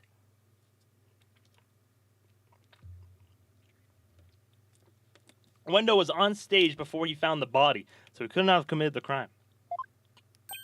It is time to let it all go, defense, and move on.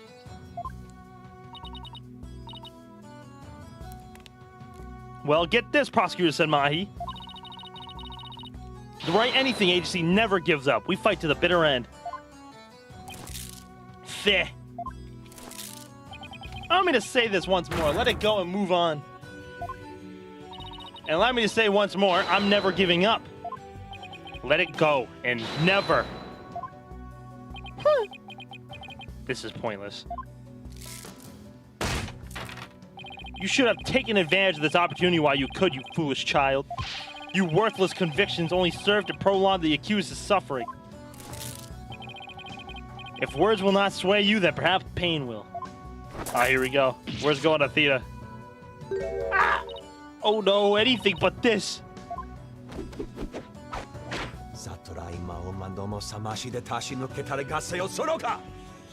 Ow!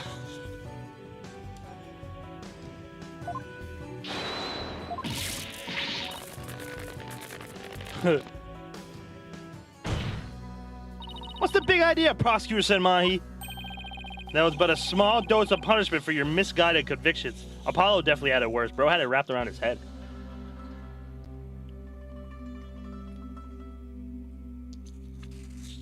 That is true, but that was for a different reason.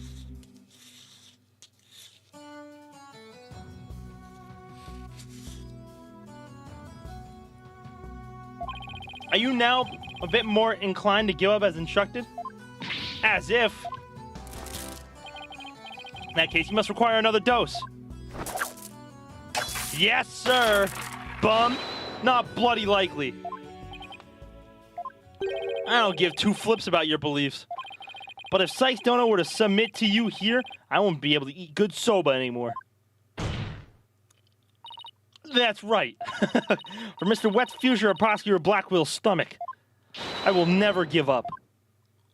You will rue those words, defense. Of that I can assure you. W. Blackwell.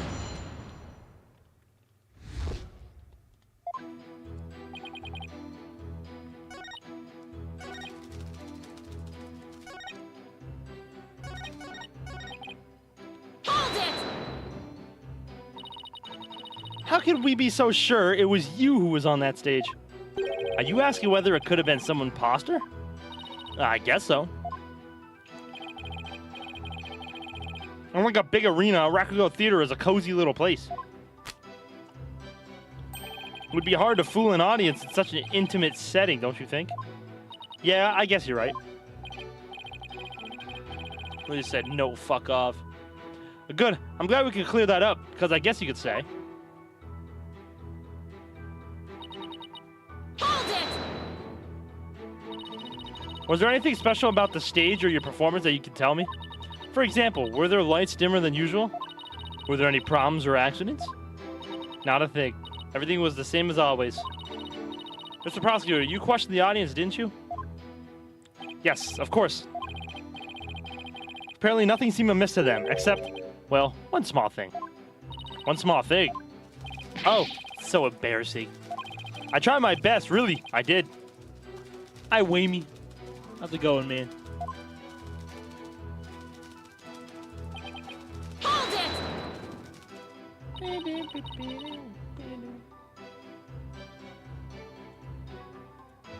Do you have any idea what went wrong? I'm not sure if it was my performance or if it was just that particular audience. Maybe it was the story I picked. But every entertainer knows that this kind of thing happens from time to time. I guess that makes sense. You're wakey. Well, good morning, bro. I'm doing good, bro. Enjoying me some Italian ice. Still, I wonder how he could have flopped at his own commemorative show. Maybe I should dig into this a little bit.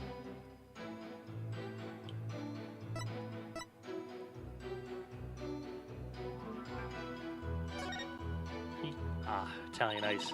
Yes. So if you hear this sound, this is me getting into the Italian ice. It's like ASMR, bro. Anybody like ASMR?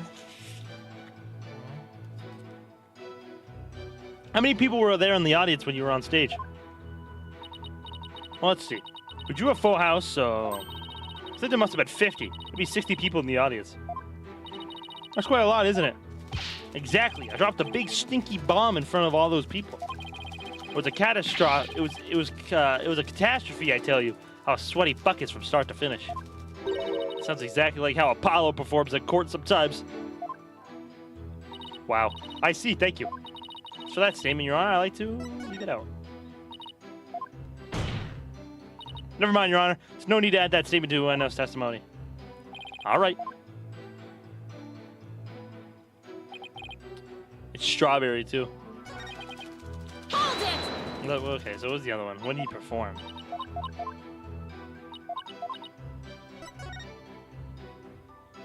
Could you tell me which Rakugo story you performed? I could, but I'm not sure if it would mean anything to the uninitiated. Well, even if I might not get it, can you at least try me? Alright, if you insist. The story I performed is called Toki Soba, as otherwise known as Time Soba. Time Soba, huh?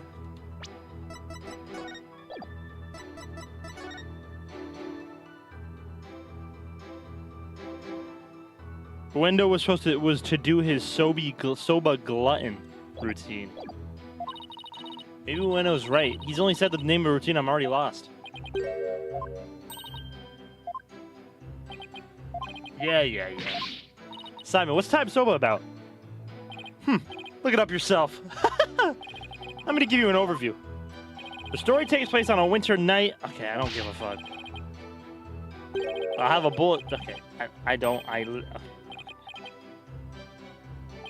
They're role-playing! I don't need this right now!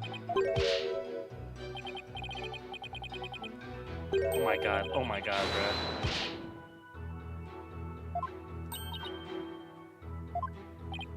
Don't you see? The customer paid with coins, counting them out one by one.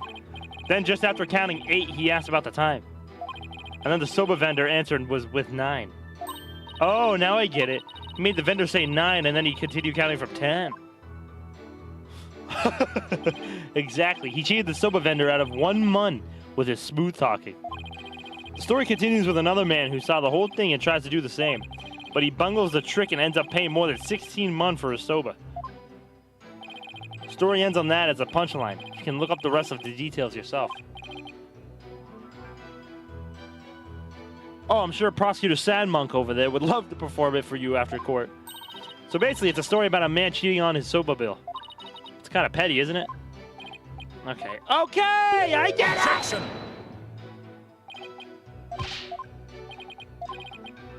Fuck! Yes, add it! Fuck! Not reading all that.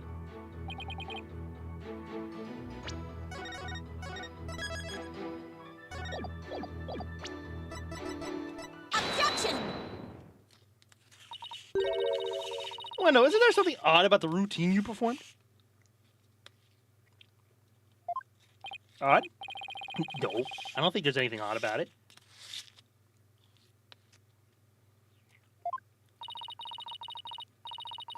That's exactly what I find odd. The fact that you didn't think it's odd. Objection. We are discussing the witness's alibi at the moment, defense. The show's program is completely irrelevant. Objection! That's where you're wrong, prosecutor, said Mahi. The reason being, it contradicts the statement the witness just made. W autoplay. Ueno, do you know what this is?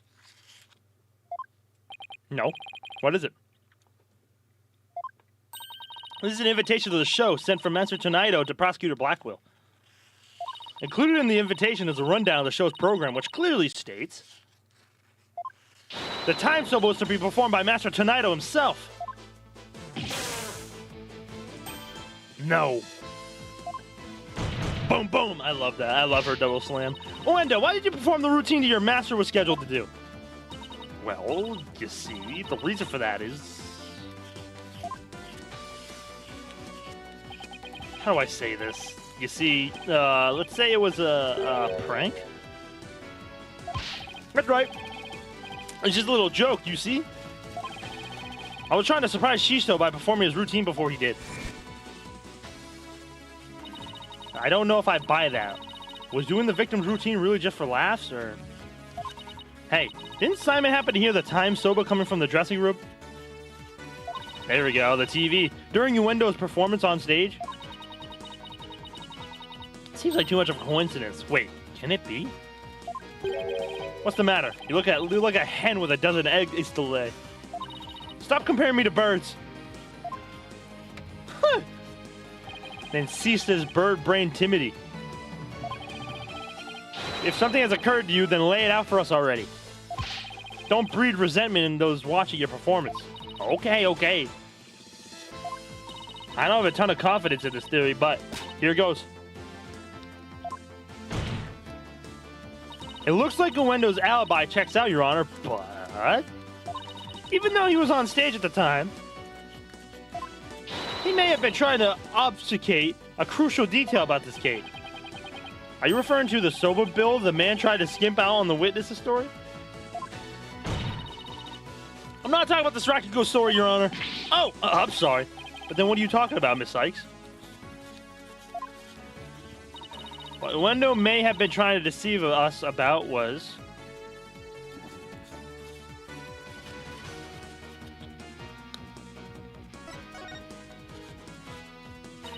Uendo tried to deceive us about the time of the victim's death.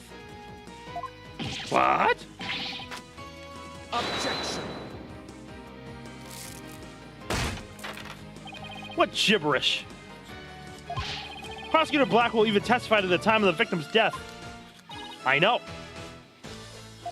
But he only testified that way because he and Garo had been completely taken in. You mean by that soba bill thing? Would you please forget about the story for a second, Your Honor? I was deceived? Pray tell, how did Ueno manage to deceive two people while he was performing on stage? That's easy. All you had to do was use a certain prop in the dressing room. Oh? And what might that be?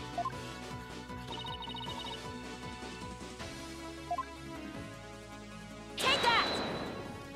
This TV was used to view what was happening on the stage.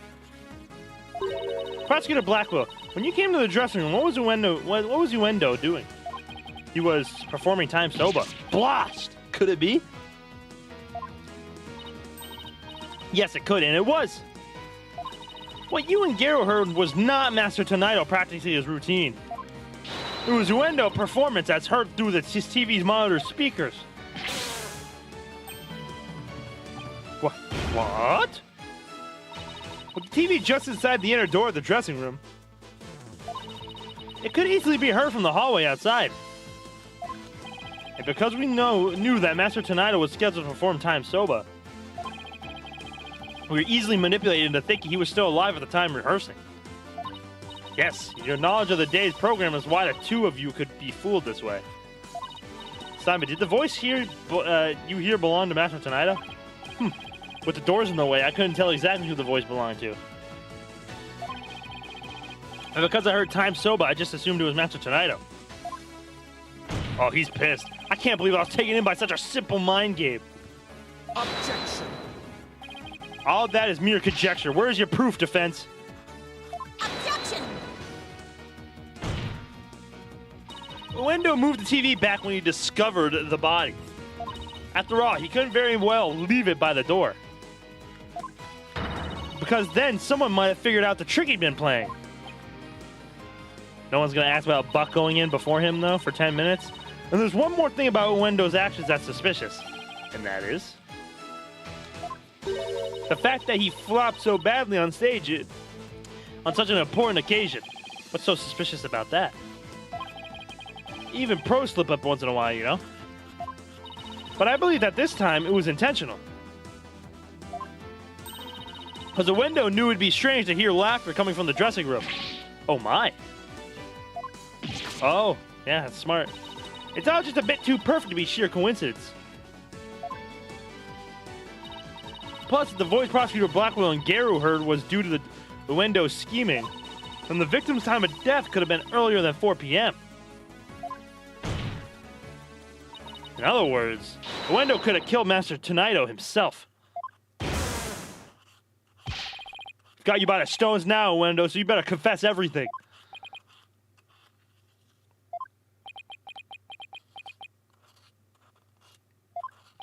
Well, witness, what do you have to say for yourself?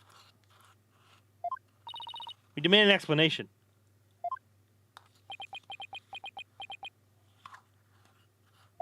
Is Uendo! Oh, his fourth is about to come out. I confess. I tampered with the crime scene.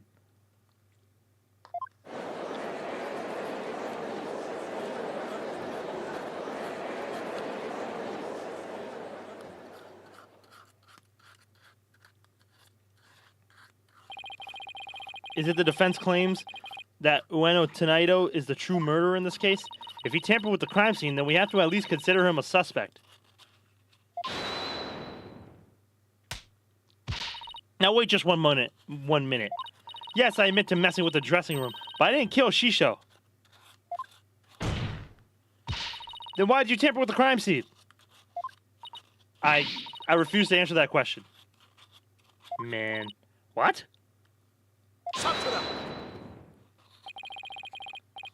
If you suspect this witness, then I have a question for you. Could it be this time? Uendo had absolutely no reason to murder Taifu Tonito. After all, why would Uendo kill the man who recognized his skill and promoted him? Oh! Well, his motive was, can't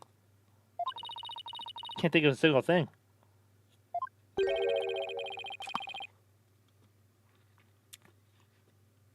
Hold on.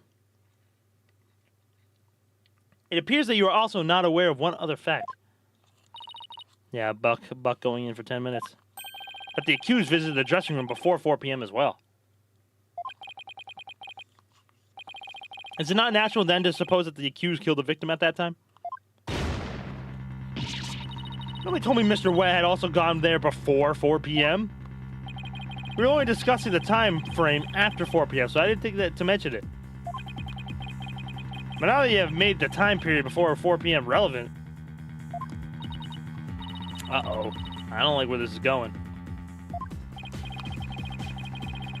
So you really do not know what your client was doing during that time frame, do you?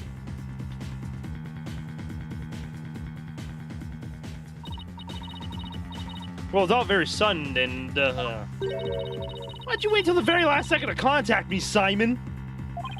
Don't give me that look. And just so you know, Bucky never told me he visited the master before 4 p.m. either. This sort of the thing is exactly why the prosecutor keeps calling me. Whatever. The defense will stop squabbling this instant. Sorry, Your Honor. Prosecutor Senmai, please continue. Thank you, Your Honor. Defense, you know of the soba-making implements in the dressing room, correct? Is he talking about the equipment for making soba noodles? You speak of the large bowl that is used to mix buckwheat flour and water. The long rolling pin and the special knife that is used to cut the dough into noodles.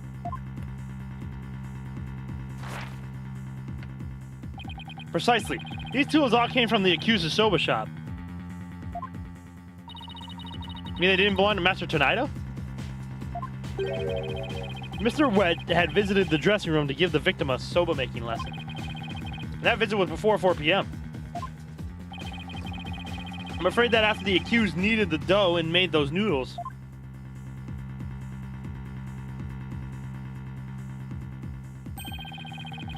committed the act of murder. Wait, that doesn't add up. Mr. Wet killed the victim before 4 p.m. Why would he return to that room at a later time? Is he back? Oh, he's back. W. He's awake. Hey, man. Wet Soba, you're kit and caboodle when it comes to noodles. Oh, my. Hiya, Miss Chickadee. Hiya, Simon. The reason I went back is because Master Tanada ordered uncooked noodles. Mr. Wet. Jesus, don't drop those, bruh. Yesterday, I brought noodle-making tools to the dressing room around 2 p.m. That's when Master Tanada ordered uncooked soba noodles to stock up on. W bought uncooked noodles to stock up on? Yes, ma'am. Master Tanada kept a supply of soba noodles from my shop in his fridge. Let me compliment the bot. Goodbye. Nice. Yes, ma'am. Master Tanada kept a supply of soba noodles from my shop in his fridge.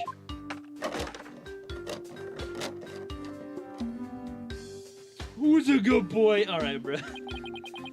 He had only one serving left, so I went back to my shop to get some more. One serving of noodles in the fridge, but I thought the fridge was practically empty. Anyway, the whereabouts of the missing noodles isn't all that important now. You ran into me and Garu when you came back to deliver the uncooked soba, correct? That's right, Simon. I made the time out of my busy day to deliver him the noodles. And you know what? He ignored me when I called to him from the inner doorway. He just kept mumbling Raku lines for ages, so I got mad and went back to my soba shop. Ah, so that's why you got mad. If what he's saying is true, then there's no way he could be the murderer. I swear I'm telling the truth, Miss Chica. Oh boy. Bailiff, quick, get this man to the infirmary. Well, I dare say he's quite the handful. Your Honor, please accept the statements Mr. Wet just made now into evidence. Objection. I believe the accused's statements about going into the room at around 2 p.m. is true. For it all falls within the victim's estimated time of death. That opens up the possibility that the crime was committed between 2 and 4. That's some critical information. Yes, Your Honor. But other than that one point, Mr. Wet's statements about are dubious and without proof. Objection!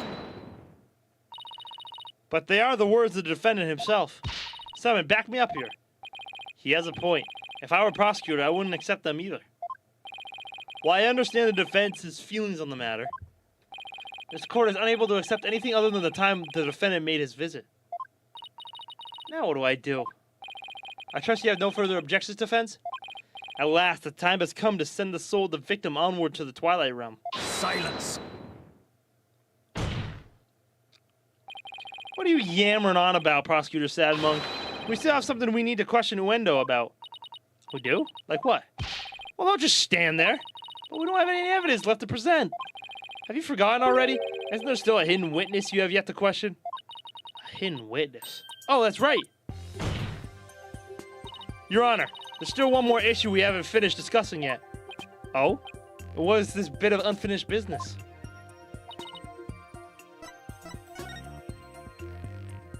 We still have to discuss the possibility of a fourth personality, the one named Owen. Are you suggesting that this fourth personality of Uendo's might be the true culprit?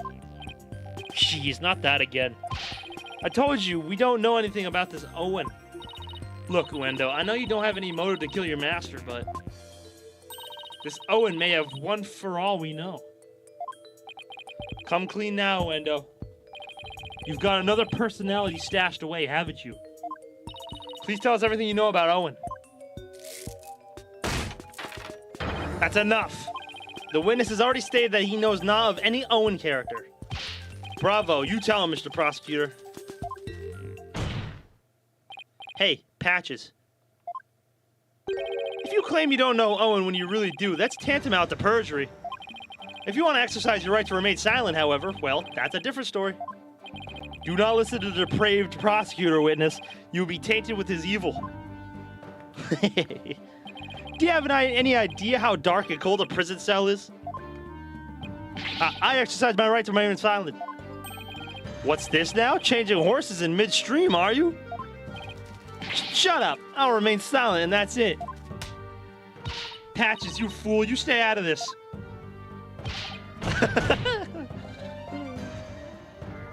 Patches is not the brightest bulb in the box that you call a noggin, is he? The fact that he switched from I don't know any Owen to I will remain silent is proof that he does know about Owen. There it is again, Simon's formidable psychological manipulation tactic. I'm sure glad he's on my side today. Objection. You dirty, despicable, depraved prosecutor. You were leading the witness. Witness, there is no need for you to submit yourself to the defense's questioning. Objection! Your Honor, Uendo is definitely hiding something. Please allow me to question the witness about the existence of Owen. I suppose only this witness can confirm or deny the existence of Owen for us. Very well. I will allow the defense to proceed. Poor Kunka, head ass. Get out of here. Boo!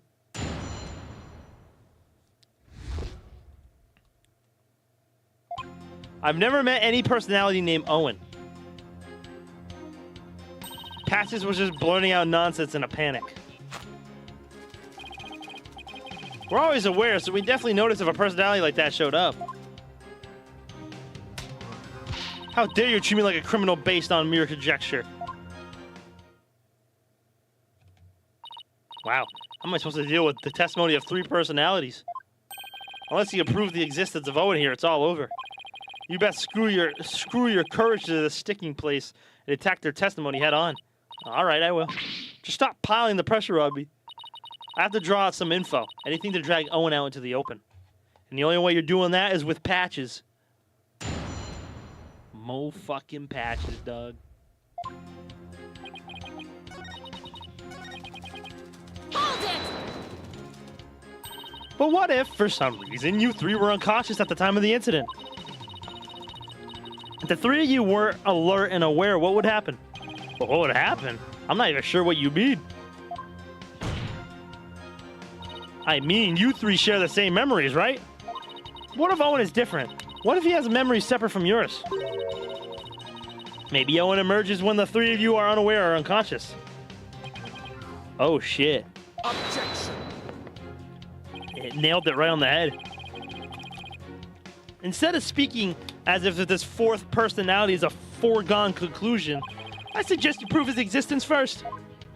Well, we've already seen 3 personalities. A 4th wouldn't be a stretch. You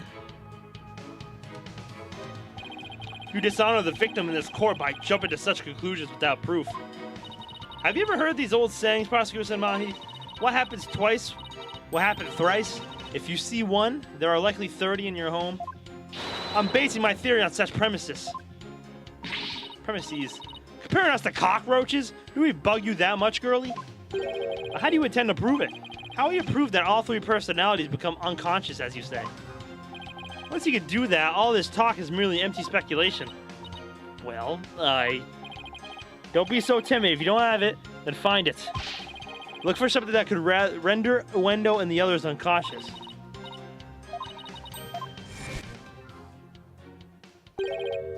Let me rest. Maybe if I were a lump of regular flour dough for udon noodles, but I'm fresh like my soba. 3 freshes.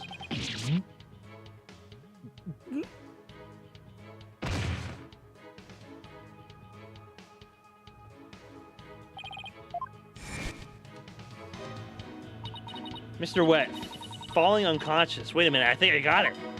Miss Sykes, do you have proof to back up your theory? Yes, Your Honor, I do. The proof is right here in this crime photo. It is? In that case, please point out what supports your theory.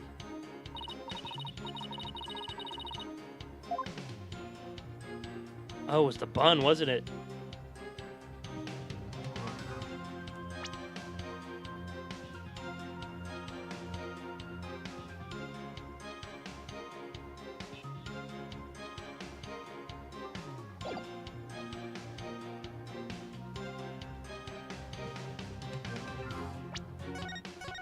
Do, do, do, do. Take that! Smacked over the head with this. Yeah, okay. So it wasn't the bun. So what's the fuck that bun doing there, bro? That bun's been...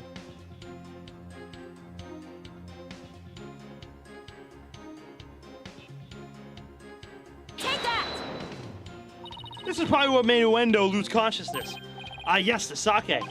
Isn't it just like Master Tonito to pick a fine brand like Camel? Sake. Oh, you mean rice wine? Oh, please, don't call it rice wine. That's so unsophisticated. It's not even wine. Silly girl. I must agree. You need to become more cultured, Athena. Tomato, tomato. It's made of rice and people get drunk from drinking it, right? I love when he crosses his arms, bro. He looks so disappointed. It's called sake. End of story. Fine, sake it is then. Ay, caramba. Everybody's so touchy about these things. I recall Master Tonito would often have a drink or two before performing. He said it made him more eloquent. Drinking too much of the stuff can make one lose consciousness, though, of course.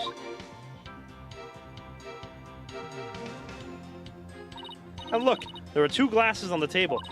Uendo, I believe your master offered you some rice sake. And then you must have drank too much and passed out. That's when your 4th personality, Owen, emerged.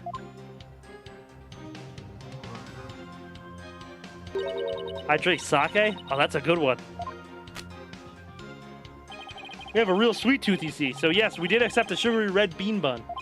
But since we really dislike sake, we said no thank you to that. Believe it or not, we're really weak when it comes to booze. Even a tiny drop can knock us right out. Let's go, Patches! So you see? I had a sweet manju bun, but I didn't drink any sake. What? Well, that can't be right. The defense demands that the glasses be examined right away. You amateur. Did you really think I had not already done so? Your foolishness is beyond the pale. Don't tell me. Yeah, the bun had alcohol in it. There was no trace of the witness having touched either glasses naturally. Right, of course.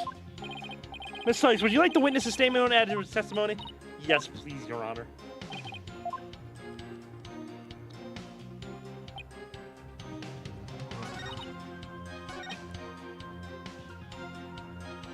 Yeah, that's a sake-infused bun, 100%.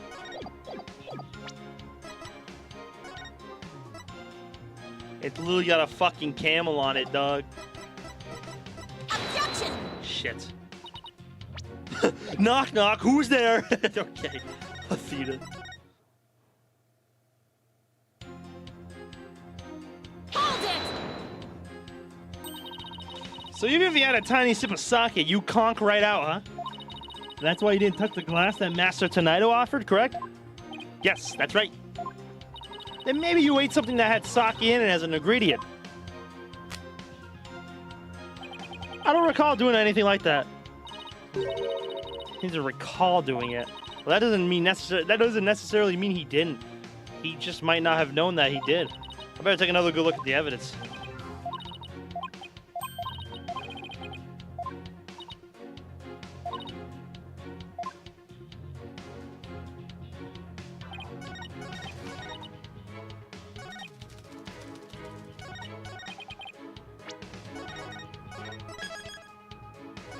Knock, knock, who's there?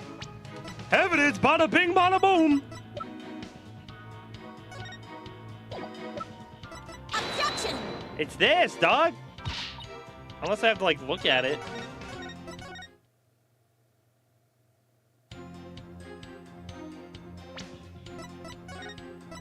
Knock, knock, who's there?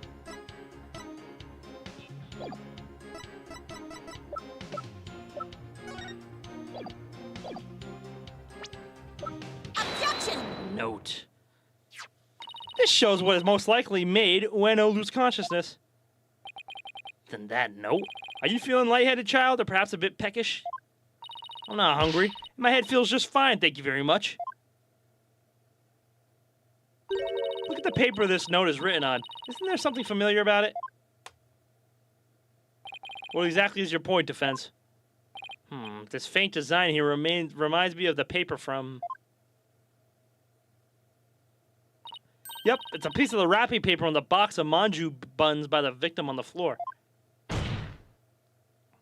Uendo, you may not have drunk any sake, but you did eat a sweet red bean bun, right? Well, yes, that's right. I don't know if you are aware of it or not, Uendo, but I believe the manju you ate caused you to fall unconscious. The bean bun? But how? Because those bean buns contain a secret ingredient. A very punchy secret ingredient. A punchy secret ingredient? Yes. The design on the wrapping paper matches that of something else in the room. It does? Where? Alright, I'll be here. Alright, Gorilla. Hey, man. Welcome to the YouTube side, buddy. Boom, boom. Boom, boom, boom, boom. The camel pattern is the same as the one for Camel brand sake. So, just as Uendo said, he didn't drink any sake per se. But he did eat some. Impossible. Uendo had a Camel brand red bean bun, which boasts a nice shot of sake as one of its ingredients. So the defense is claiming that Uendo passed out after consuming a Camel sweet bun, which allowed a fourth personality named Owen to emerge. Is that correct? Yes, Your Honor. That's exactly what I'm claiming. I ain't downloaded Twitch Mobile again. What happened? Where are you? You not home now? Wouldn't the alcoholic content of the buns evaporate as they are steamed? In order to give them a stronger flavor, some manju are specially made to retain as much of their alcoholic content as possible. What kind of lightweight do you think I am? Even I wouldn't pass out from eating a simple manju. Then how about we test that theory? What do you say, Your Honor? Seeing is believing, as they say. Very well. I will allow a test. Thanks, Your Honor. Simon, go buy some Camel manju on the double. And don't forget to get me one, too, okay? Why must I? While you're at it, Prosecutor Blackwell, you get one for me as well? Tsk, I'm not the courthouse's stable boy, you know. But just this once, I'll acquiesce. Taka, I'm counting on you. W. Taka. And all you had better pay me back. Oh, you better pay me back. Oh, I thought it would be your treat, Prosecutor Blackwell. What a shame. Now then, let us adjourn until the manju arrive by Carrier Hawk. Court will reconvene as soon as Taka returns. I'm begging you. No, the fucking ad bug is still there. Can't fucking watch because it's always stuck on 1 second or isn't letting me type in chat. Oh, so have you been typing this whole time, bruh? Oh, man. Acquiesce. Thank you. Getting drunk during court time? Damn right, Bendy. You want a sip? Actually, I don't know if you're underage or not. Scratch that. I don't remember. Are you over 21, Bendy? Can't remember.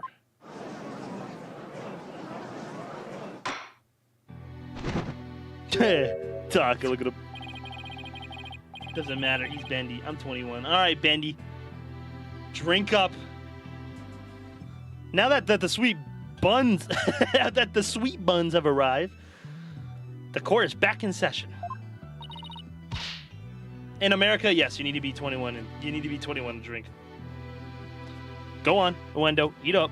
I know it's different in Europe. Europe, it's like 16 or 18 or some shit. Chomp, chew. Nice flavor. You can really taste the sake. That was delicious. Yes, the unique sweetness and the faint aroma of sake. Yeah, I hardly think that anyone could pass out from eating something like this.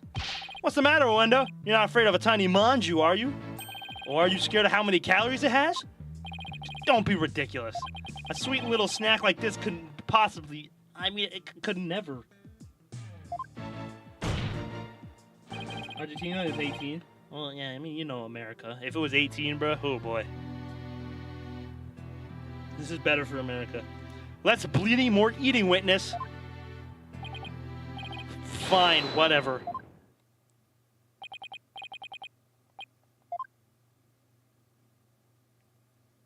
Oh, wow. See? I told you. It don't affect me in the slightest. We might be a lightweight, but come on, nobody's that light. Seriously, nobody gets drunk off of one little bun. Damn. All right, where's Owen?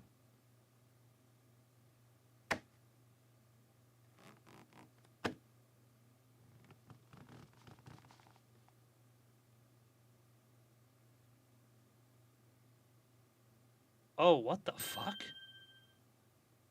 Hey, it looks like it worked. Oh my. Witness, please tell the court your name and occupation. Oh.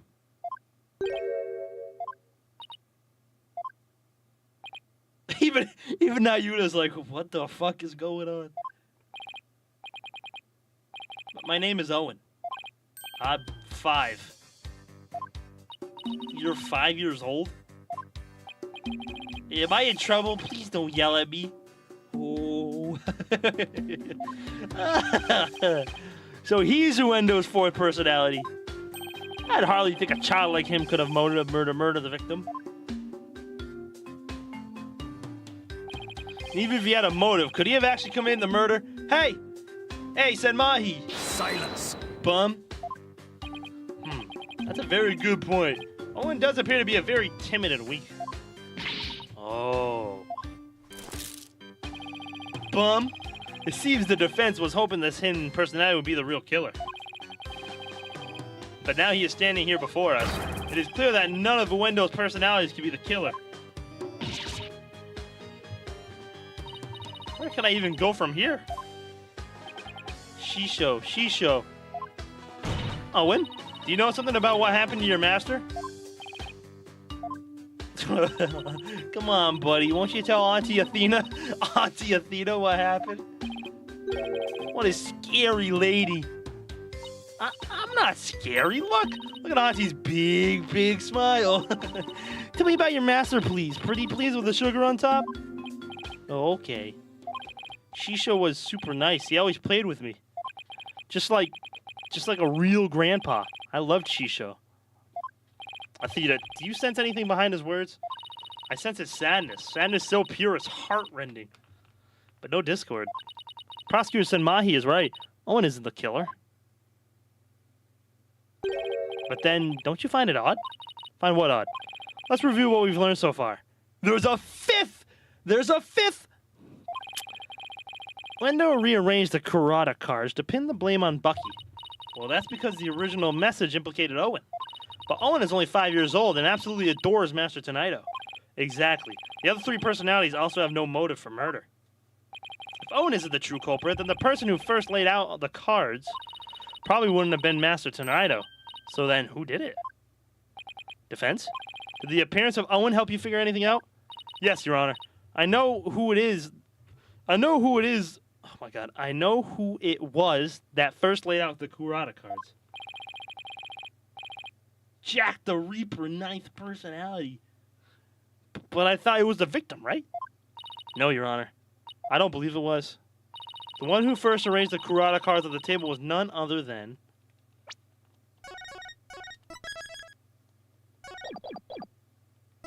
Uendo's 5th personality.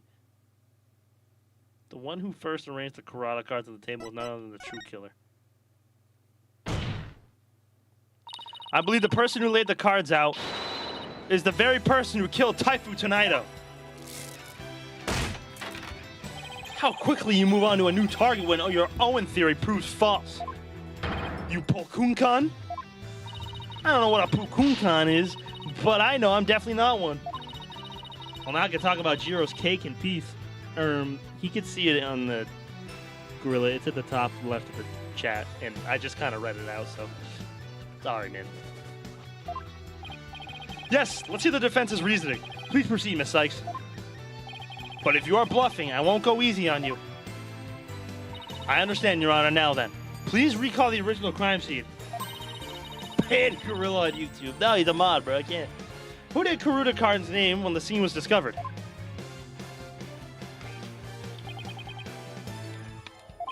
Let's see. I believe they implicated the defendant, Bucky Wet. That's right, but when they found out that the original message read Owen 4th,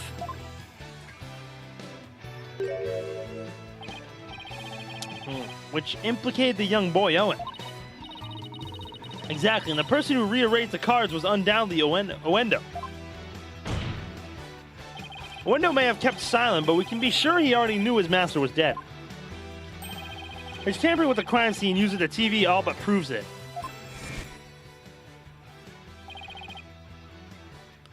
I can see that giant forehead from the Shag Gorilla.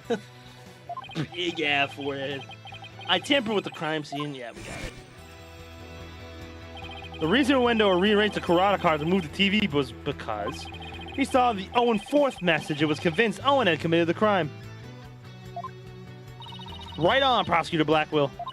It would seem that Owen and the other 3 personalities don't share the same memories. Oh, really? There is no 4th personality. It's just the 3 of us in here. Owendo feared that Owen had killed Master Tonito, so he tried to hide Owen from us. Oh, he looks so... Aww. But it turns out Owen is but a 5-year-old child incapable of hurting a fly, let alone his beloved master. So naturally, the culprit must be somebody else. And this somebody else, the true killer, tried to pin the crime on Owen.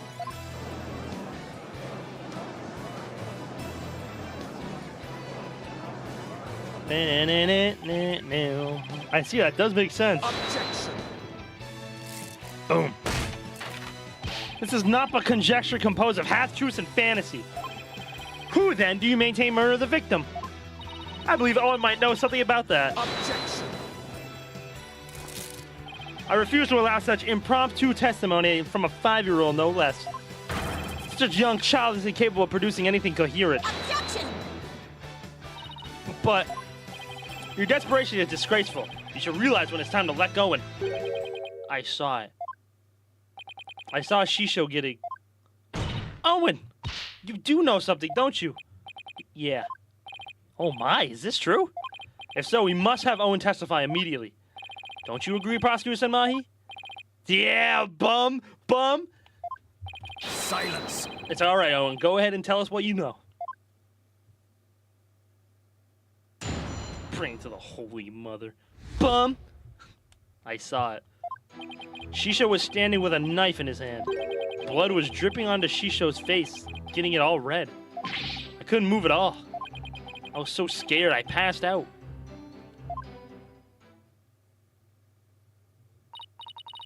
We both have giant assets, don't we, Jiro? Damn. This is the eyewitness testimony from the moment of the murder. Owen, can you tell us anything else about what you saw? I was so scared. Oh, so scared. Owen, his emotions are spiraling out of control. Something must really have frightened him. Is he all right? Therapy! He needs therapy! I recommend a therapy session. I see. Yes, please do whatever you can to help the poor boy. Will do, Your Honor. I better find the cause of these out-of-control emotions pronto.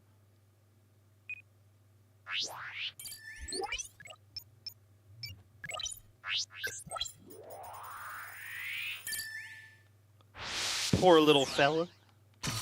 Uh-oh.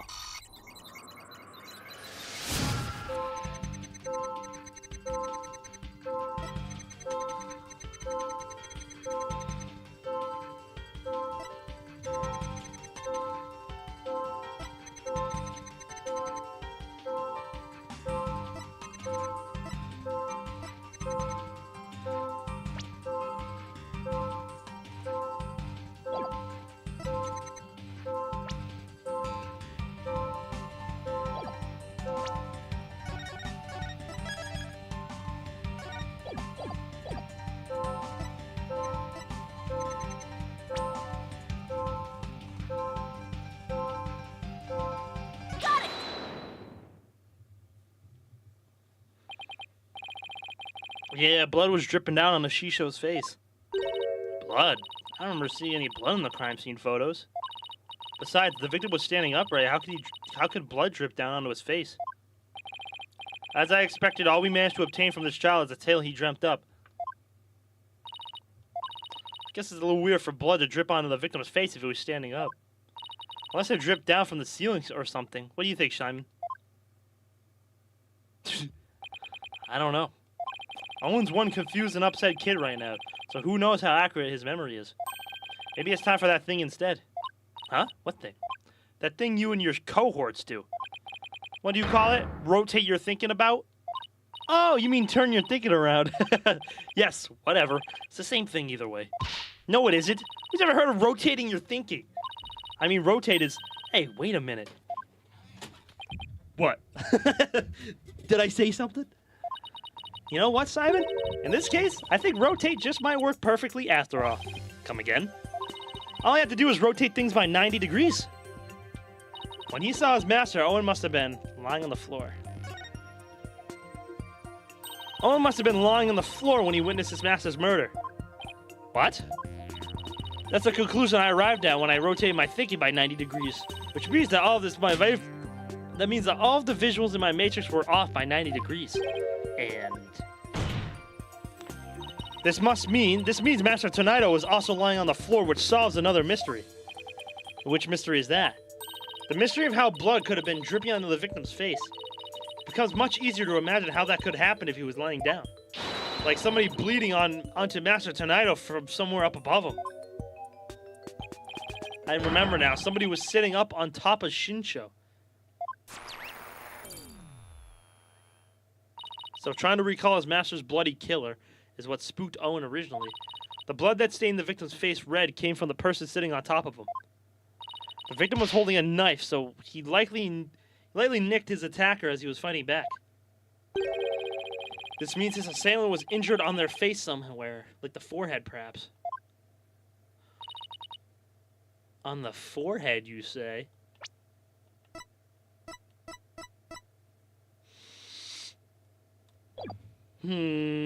Interesting. Assuming the victim was the attacker was face to face, yes. I see, so that is what happened. But if I recall correctly, the accused has a fresh bandage on his forehead, does he not?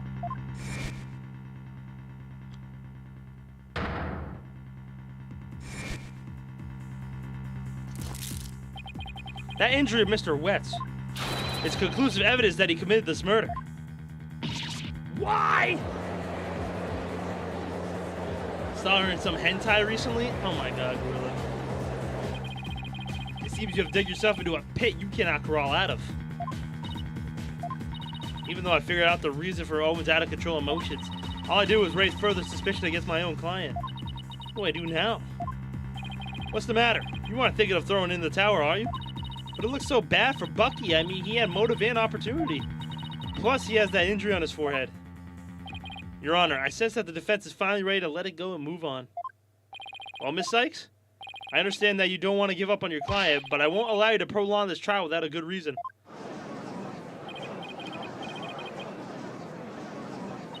I really don't want to back down, but... Silence! Come on. Look at him. Look at the disappointment. Athena. Are you having doubts about Bucky's innocence? I wouldn't say that. It's just... Do you remember what you said to Bucky earlier this morning? Silence! You believe me, ma'am? Of course, no matter what, I'll believe in you until the very end. Were those just empty words? Of course not. It's just that all the cards are stacked against us. Are you still stuck on that line of thinking? Damn! Motive, opportunity, and an injury to his forehead. Damn! You just grabbed the fuck out of her. Is that all it takes to make you stop believing in your client? Tell me again, who are you to Bucky? I'm his Miss Chickadee lawyer. Then do your duty and believe in him until the very end. I will. Simon's absolutely right. I'm Bucky's lawyer and he's depending on me. Defense team, please, no fighting in my courtroom. The defense is ready to resume, Your Honor. Prosecutor Blackwell was just giving me a pep talk, that's all. Thank you, Prosecutor. I didn't do it for your sake. I did it for the future of Wetsoba. Yeah, I got it. Now me, Blackwell, me. Silence! What if Blackwell turns into a defense attorney after this? How crazy would that be? When are we gonna get the Blackwell game? We have one for Miles Edgeworth, but now we need one for Blackwell. The defense would like to now continue with Owen's therapy session. Owen, would you be all right with that? Oh, okay. Somebody was sitting on top of Shisho, bleeding from their head, and smooshing something onto Shinsho's face. That's funny. What is it? I still hear discord in Owen's voice. I don't sense any inconsistencies between his statements and his emotions. He literally can cut down people's words. True. A Blackwell game is fucking... That would be awesome. So that's it, huh? Did you figure something out? Your ability to sense emotions is making you focus too much on his feelings, Athena. But there's actually something he's being very vague about in his testimony. If he can clarify what he's feeling uncertain about with some evidence, you should be able to move forward from there. Okay, that makes sense. I'll give it a try. I'll just update the moon matrix with the new information, then we'll be ready to go. So I just need to present some evidence on what Owen is being vague about, huh?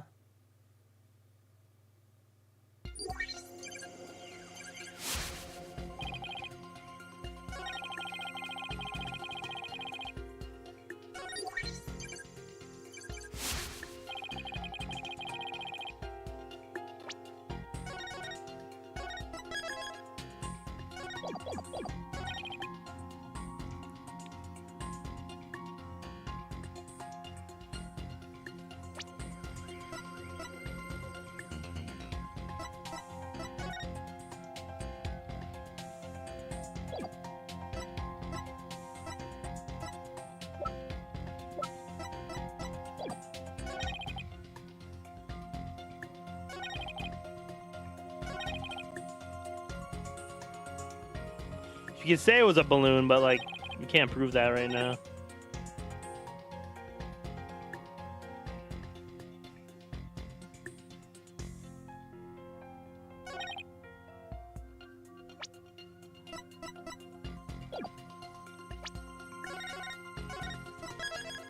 Alright. Objection! No.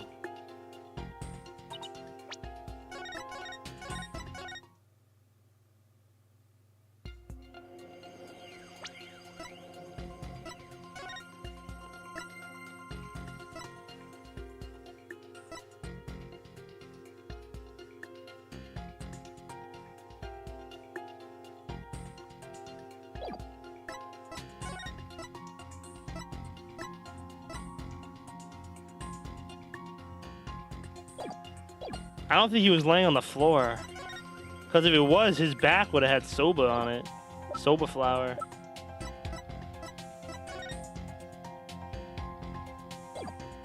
I mean, I already...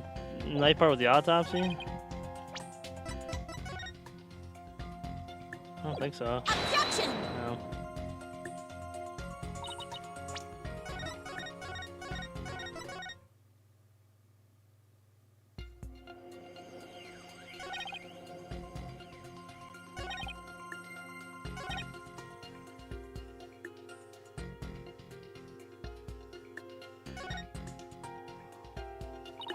So now, let's see what Owen is feeling is uncertain about. It should manifest as something Owen isn't being specific about. What's the matter? Is it too tough for you? I don't think it, so stop distracting me. I just don't know which piece of evidence will pull the information I need to surface. Can't solve this with a rigid thought process. Try kneading your mind as well.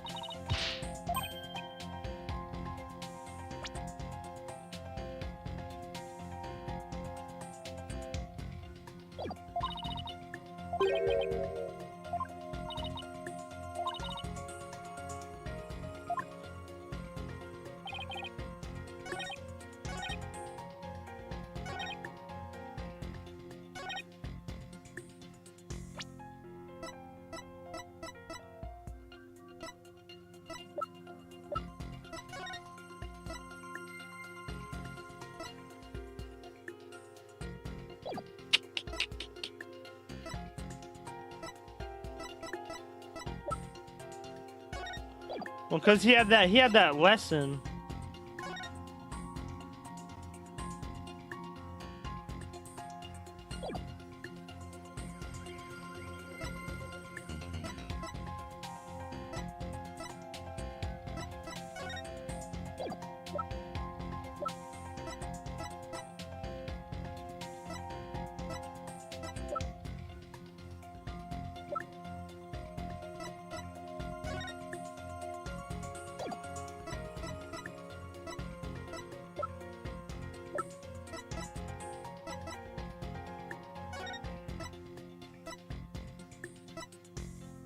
What plastic paper?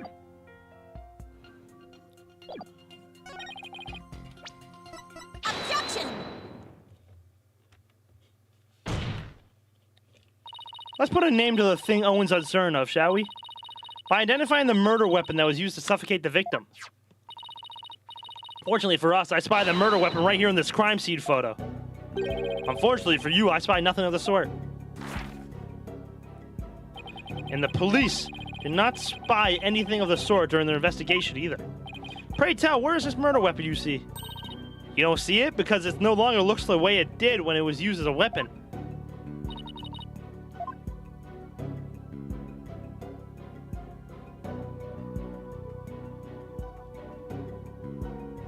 Take that!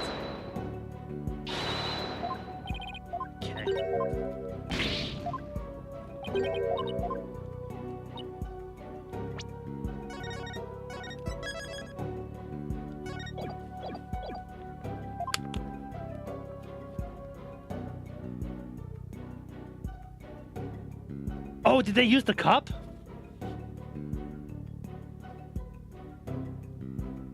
Put it over his nose and mouth? Or maybe the doodles? Take that! The mystery person that Owen saw pressed Soba into the victim's face, thereby suffocating him. I grow wary of your tasteless jokes. How can anyone commit murder with soft, delicate Soba? The noodles would instantly fall apart if they were pressed into someone's face. Yes, I agree. Well, I disagree. There's a way that Soba could have been used to suffocate the victim. What? Excuse you explain your theory at once, Miss Sykes. To kill Master Tada, the culprit must have smothered him with...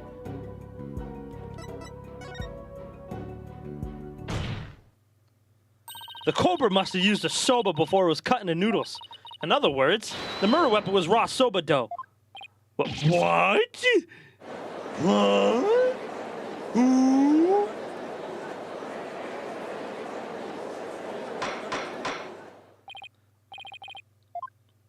Yes, soba dough could definitely be used to suffocate someone, couldn't it? Are you alright, Prosecutor Senmahi? I was just letting the soul of the victim know that the accused will finally face justice thanks to the foolish lawyer before me. Huh? What are you talking about? Allow me to summarize your statements. As the accused was killing the victim, he was slashed in the face by the victim's knife. The weapon he used to suffocate the victim was the dough in the dressing room. He then disposed of the murder weapon by cutting soba dough into noodles. Why, you smarmy.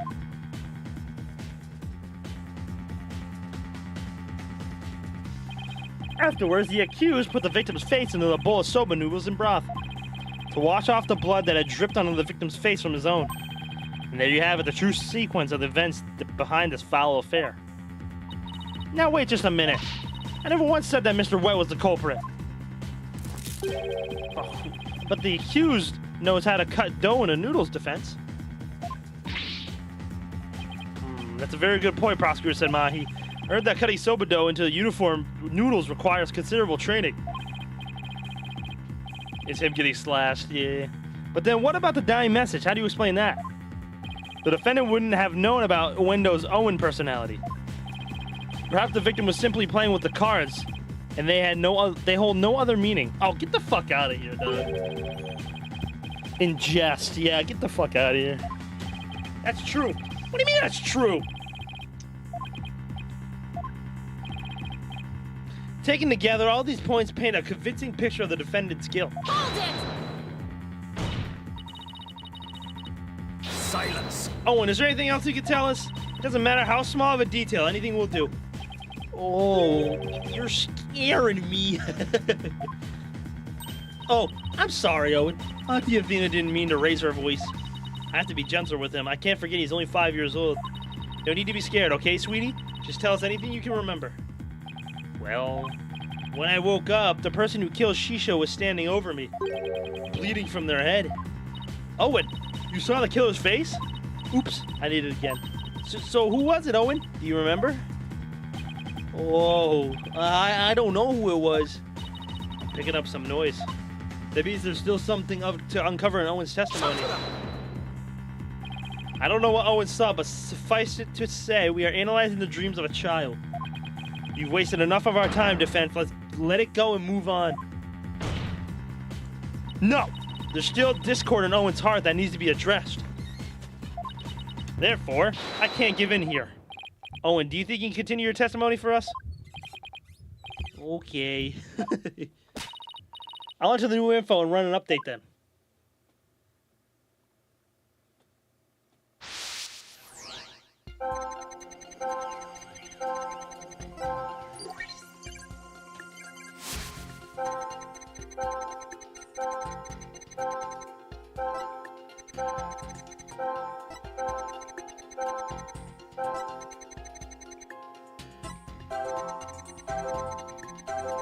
Whoa, whoa, whoa. Why are we happy, dog? Whoa, whoa, whoa. Whoa! Despite witnessing the culprit's terrible crime firsthand, Owen experienced a positive feeling, one of relief. The person the witness saw was no stranger, rather it was the accused. Therefore, it is only natural that he felt some level of relief when he saw a familiar face. Either child's afraid of clowns, or happy at clowns. Defense, end this madness and sully your soul no more. Owen, who did you see? That nice smell. I love this smell. Of that perfume. Perfume, you say? Bye-bye. It's the smell of... You can do it, or try to remember, Owen. Oh, the smell of... Oh, damn.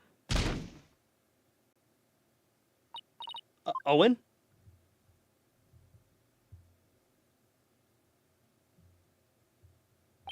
It seems Owen is now resting in the infirmary. They certainly have their hands full today down there. Let's continue with the trial. Despite Owen's testimony, it is the opinion of the humblest servant of the Holy Mother that the child's words were insufficient to clear the accused of suspicion. But what about the scent of perfume Owen mentioned?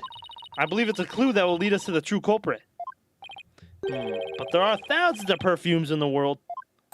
It could even be the scent of hair product the accused uses. What's up, Lightspeed? Silence. He does have one amazing hairstyle, so that's certainly possible.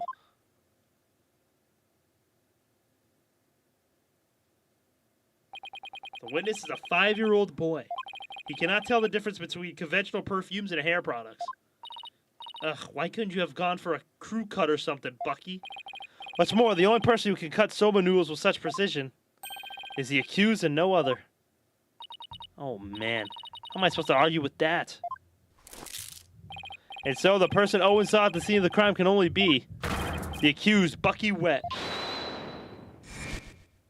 Is he back? What the? Bucky! Hey, hey, hey! I never use hair products or anything with a smell. If I wore something like that, the smell would get into the soba. Boom, check it. I like Bucky, bro. Look at him. W Bucky. We all get soba, bruh? Mr. Wet, aren't you supposed to be resting in the infirmary? Whatever. You dink. You think I let my soba stink of perfume? Try that chilled soba for yourself and see. I believe we have no choice but to try it, strictly for examination purposes, of course. Now then, let's dig in, shall we? Ew.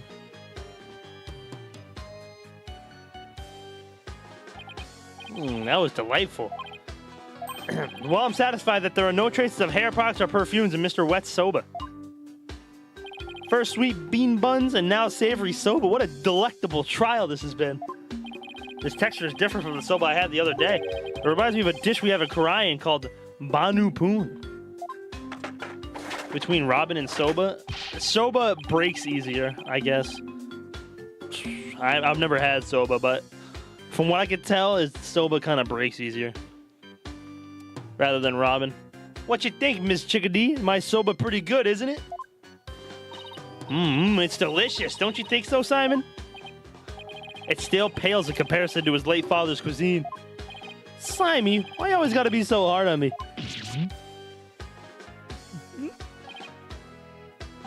Bailiff, take the defendant back to the infirmary at once for some rest. Hap. Rest? Hey, I ain't a lump of plain old weedy udon dough, you know. I'm fresh like my soba. You don't let soba dough rest. About the 3 freshes of soba. Grind the seeds fresh, cut the dough fresh, and boil the noodles fresh.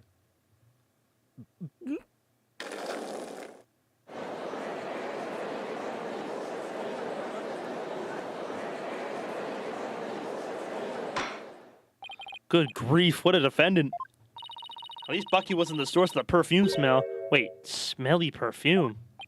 Looks like you remember something. The phrase smelly perfume reminded me of a certain somebody. Oh? And who might that be? There's only one person that comes to mind.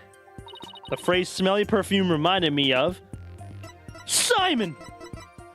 Take that! Geru Tonido. Yes, she did smell very nice today, didn't she? Just a moment, defense. You would throw suspicion on Geru now because of a scent? Your Honor, there is no need to go along with these ever-changing claims of the defense. I suppose their claims have been awfully inconsistent. But Geru could have been at the crime scene. Yes, but... You'll get to see those balloons of hers if we call her back to the witness stand. How vulgar. His Honor is not interested in such things.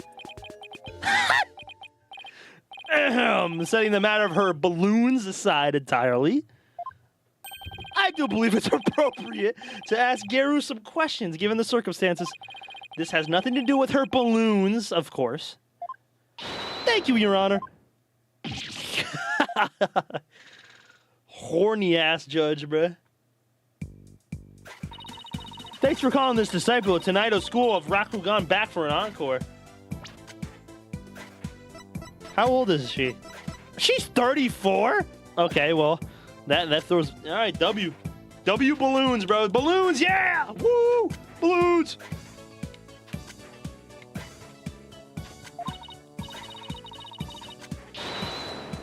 It's me, the balloon artist you all know and love, Geru Tonido. 1, 2, but nice. Judge, what wonderful balloon artistry. Your Honor, please. Now then, what would you like me to make for you this time? Actually, I called you back for more testimony. But I'm all talked out. This case has left me completely deflated.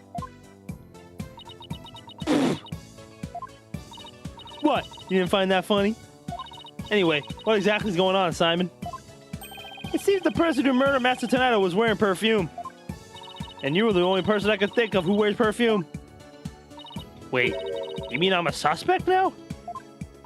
Geru, you knew about Owen, right? Well, yes, I have to play with him at Shisho's request. So that means you could have left that fake dying message, right?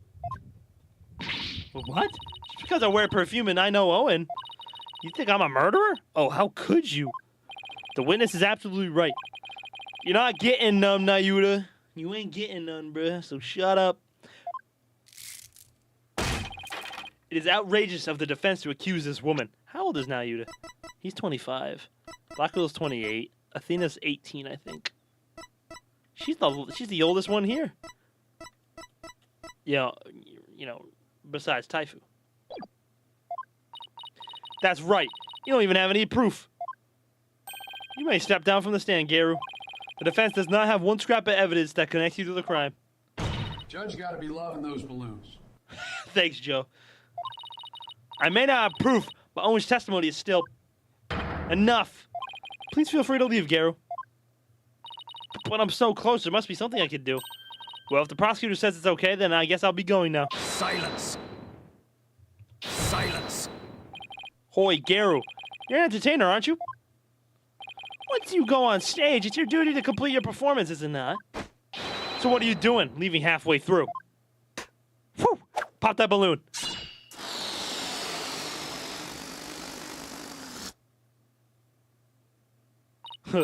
There's a bandage on Garu's forehead. And since we know that Master Tornado's killer has a cut on their face somewhere, impossible. How'd you know, Simon? I didn't, but I had to take a chance to see for myself. Otherwise, your theory would remain a groundless accusation. Boom, boom. Your Honor, Prosecutor Senmahi, the scent of perfume and an injury on the forehead. These things are completely consistent with Owen's testimony. In short, the mysterious individual Owen saw in the dressing room could have been Garu. Miss Sykes, does this mean you are formally indicting this witness for the murder of Taifu Tanido? Should your accusation prove to be false, I hope you are prepared to pay the full price. Simon, what price is he talking about? I thought that should be obvious. Prosecutor Sandmonk is saying he'll see to it that you never stand in court of law again. I must say, though, he knows how to make our trial interesting. Just whose side are you on, Simon? Go on, then. Into the deep end with you. You really have but one choice anyway. Well, Miss Sykes, I'm waiting. Objection! There's no reason for me to hold back, not if I really believe in my client. The defense wishes to formally indict Garu Tanido for the murder of Taifu Tanido. I have tried to be merciful, but now, not even your pleas will reach the Holy Mother's ears. You will have plenty of time to regret your decision in the pit of hell. Except I won't need to. The person who murdered the victim was not Mr. Wet. It was Garu Tanido. That bandage is just from a silly slip-up I made while cooking yesterday, that's all. What kind of extreme cooking were you doing to cut yourself on the forehead? Well, what can I say? That's what happened. You also don't have an alibi for the period before 4 p.m., do you, Garu? But I really didn't know anything was wrong until Shisho was found dead. If you don't believe me, then with a twisty twist, and balloon, there you have it. It's an adorable little kitty. How could you suspect a cutesy little balloon artist like me, Garu, I've been meaning to say this for a while now, but could it be that you don't have an eye for balloon art? Don't you think I know that? You didn't have to come out and say it. I'm the daughter of a great Rakugo artist and never wanted to do stupid balloon art. I was supposed to be a Rakugo storyteller too, just like my late daddy. But Shisho told me to do balloon art instead. I guess the victim thought she had no talent as a Rakugo artist either. So you're still gonna suspect a poor little thing like me? Please stop trying to skirt the issue. It all comes down to the scent of the perfume and the cut on your forehead. You and the culprit in Owen's testimony share these two traits. You're dead set on accusing me, aren't you? Well, here's what I have for naughty little girls like you with a twisty twist. I'ma cut you, witch. Oh, wow. Go ahead, make me testify all you want. When the truth's revealed, it'll be your balloon or mine that goes pop. Got it? Oh my, is this yet another hidden personality? Simon, is everybody in the Tonido school like this? How should I know? El sad monk. She's pissed now. Yeah, I visited the dressing room during the time to make a courtesy call after my act. Shisho and Owen were in there, but they were both snoring up a storm. I saw the note Shisho left, so I just left. Didn't want to disturb him, you know? The perfume Owen smelled must have been left from when I visited. Kinda hot. He's not wrong. So, Garu's saying she went into the dressing room, but then left right away. Don't take her at her word. Come on, do you really think I would? I'm just trying to figure out how to get her to talk about what really happened. Now then, Miss Sykes, you may proceed with your cross-examination. Boom, boom.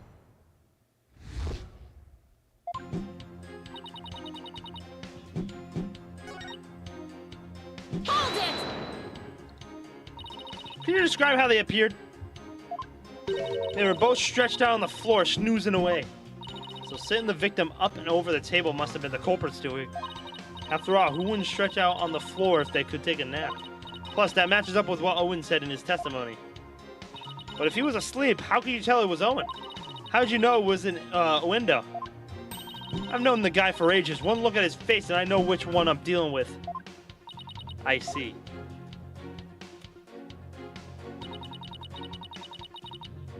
Hold it! Where'd you find your master's note? I don't know. Can't remember. Did you notice anything else unusual or out of place in the room? Well, there was the sake, the half-eaten manju on the table. But I didn't see anything else out of place or whatever in the room, though. Oh, is that a fact? Of course it is. What do you think? You didn't change anything around while you were in there? I didn't do anything. Look, I'm telling you. I didn't see anything funny near Shisho, and I didn't touch anything in the room. Your baldness, I request that Geru's last statement be added to her testimony. Simon? What's a statement like that going to do for us? Just play along and you'll see soon enough. Okay. I have no problem with it either, Your Honor. What is Simon thinking?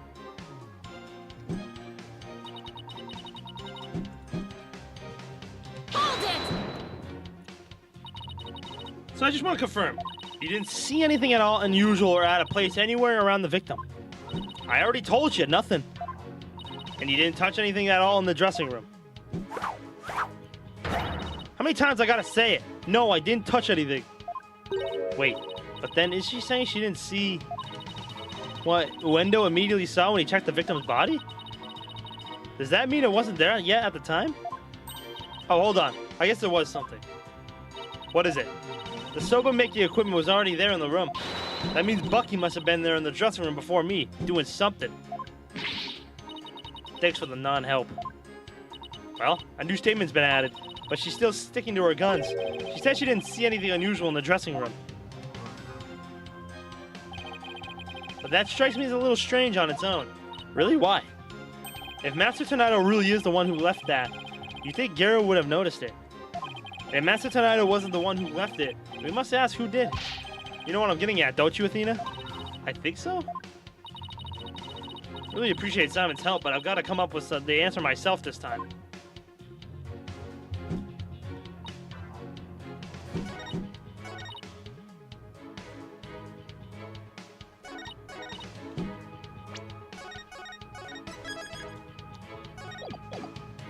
Didn't see anything near him.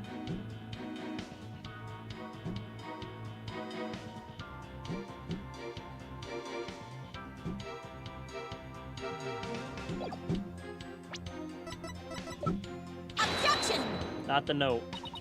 Knock, knock, who's there? Evidence! The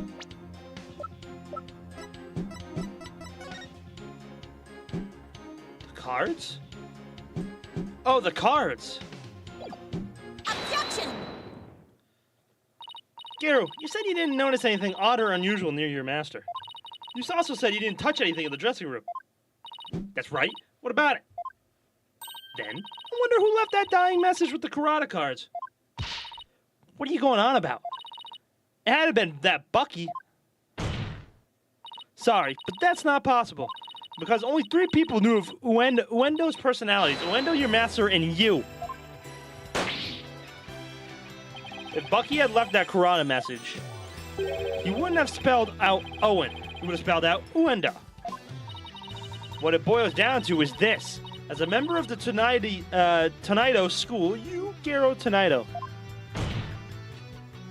are the only one who could have left that dying message. And as the person who left that message, it's clear that you are Master Tonido's killer.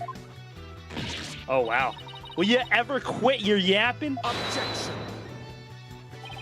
You are like wretches clinging to the spider thread of the salvation. Allow me to cut that holy thread from heaven and bring you back down to earth. Would you quit butting in whenever things start going my way?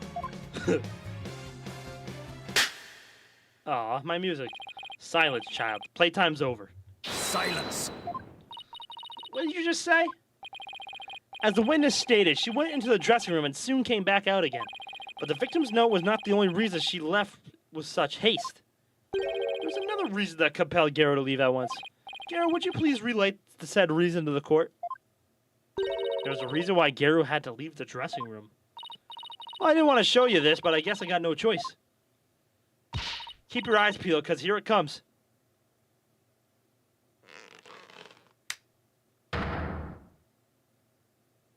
Your hand is all swollen and red. What happened to Garu? You must know. I'm allergic to buckwheat.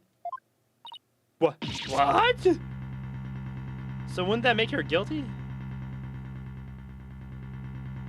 Am I crazy? Allergic reactions to buckwheat can vary through their usually on the severe side. With Typhoon Tornado making soba noodles in his dressing room. Garu is lucky to still be alive considering all the soba flour that was swirling in the air. Good thing I left pretty quick. I managed to escape with just a mild reaction. But I touched Shinsho as he was being carried away, and look what it did to my poor hands.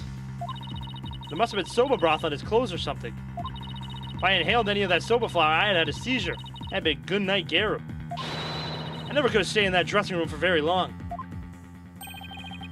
A person allergic to buckwheat couldn't be in a room with soba flour in the air. It certainly couldn't use soba dough as a murder weapon. She has gloves for a reason. This isn't good. You knew it would come to this, didn't you? That's why you never mentioned her allergy. As if I would do anything so underhanded. I was simply trying to protect the privacy of the witness.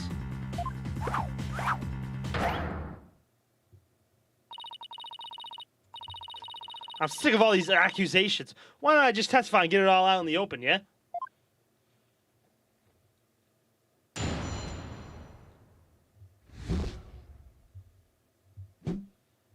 This is why she wears that nose too, probably just to try to avoid inhaling it as well. If I come into the slightest contact with buckwheat, I get an allergic reaction.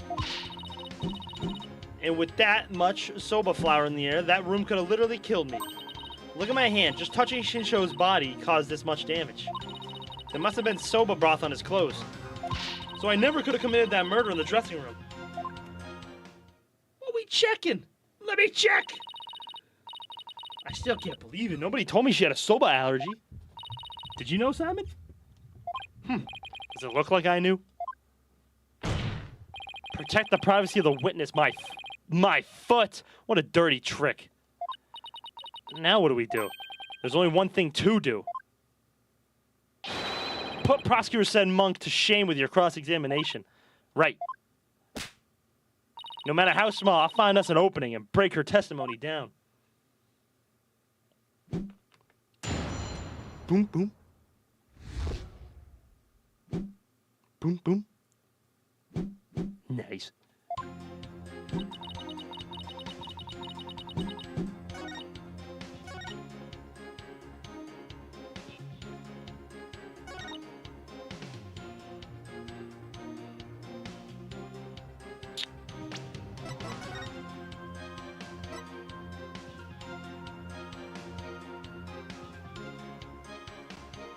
There was no soba broth on his clothes because the broth went up towards the table.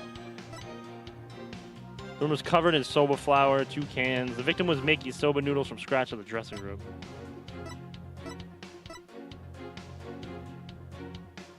There was absolutely no soba broth on his clothes.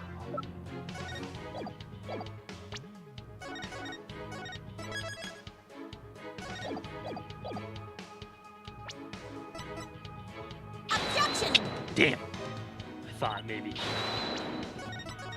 It's not the final. It's the final cross-examination, so it wasn't gonna be that easy. All right, let me press. Let me press. Let me press. Let me press. Hold it! You're not lying about this soba allergy of yours, right? Of course not. I swear on the grave of my father up in heaven. I can't even get you a doctor's certificate if you want. She seems to be telling the truth. I've had this allergy for as long as I can remember. I never dreamt in a million years that it'd clear me of murder. And you'll come out of this smelling like a delicate buckwheat flour to boot. Well said, Your Honor.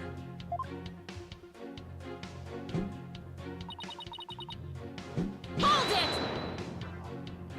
I'll give you that. There was quite a bit of flour scattered about in the dressing room. But you went to pay your respects to your master regardless, right? Yeah, but like I said, I came right back out. I mean, the soba-making tools were right there. You better believe I was careful not to breathe any of it in. But you still could have committed this crime if you held your breath while doing it.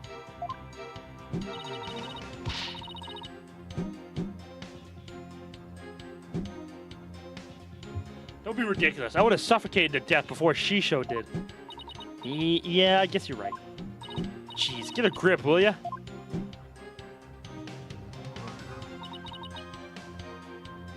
Hold it! Maybe there's a twist here. Like you're actually allergic to dogs and not soba? You're kidding. Bring my little Jugemo in here. I'll hug and squeeze him like there's no tomorrow. I'm telling you, I have a genuine, honest-to-goodness soba allergy. Defense. The witness clearly has an authentic allergy to buckwheat. Any further deliberation on the matter would be meaningless, pointless, worthless. You heard the man, lawyer girl? All right, fine. I was just starting to think the same thing myself. Doesn't mean I have to like it, though. Probably got this allergic reaction on my hand because I had touched Shisho. Hold it! I have a question about that, actually. If you're allergic to soba, does that mean you're allergic to the noodle broth, too? Well, the buckwheat from the noodles can dissolve into the broth, so duh. Touch of soba broth can be just as deadly for me. Don't you know anything? What an amateur. I'm sorry. Do I look like a doctor to you? Look, anything that has soba in it, or anything that has touched soba is like poison to me.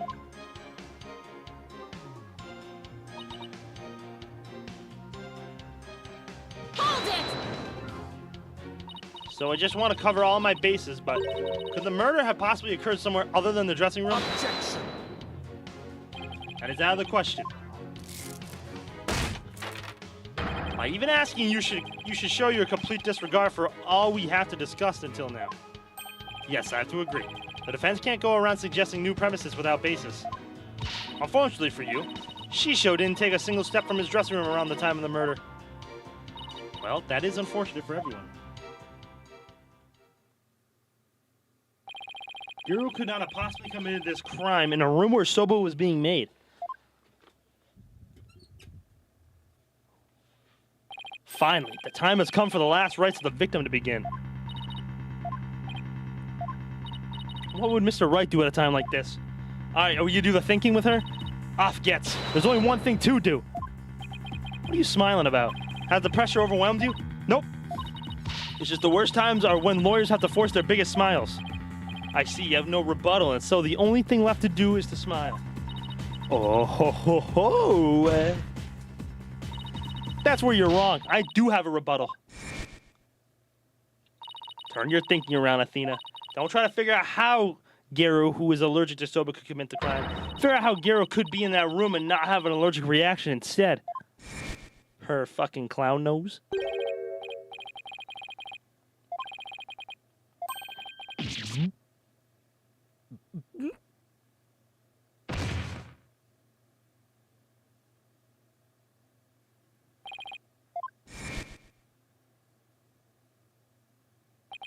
It appears to have been written by the victim. I'm going to read it. Resting, do not disturb.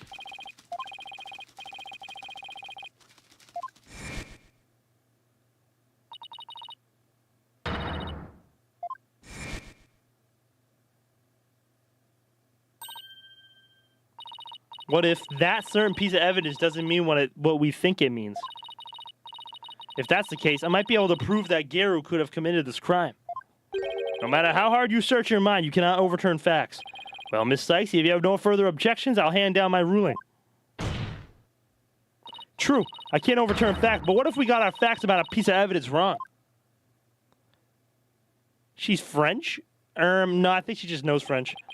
Got our facts wrong? What are you talking about now? And which piece of evidence do you mean, Miss Sykes? Please point it out to the court.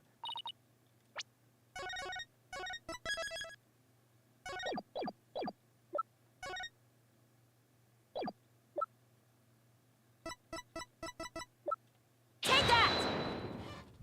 It's Master Tonaido's note. The note? Preposterous.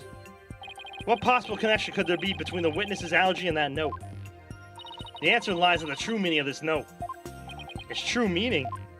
This note does not mean I am resting, do not disturb, as we assumed. But rather, it actually means this dough is resting. Do not disturb it. Wait a minute, Athena. That doesn't make any sense. You're right, it doesn't. After all, as Bucky told us many a times, you don't let Soba dough rest. What's this jibber jabber got to do with anything? This is it, the home stretch.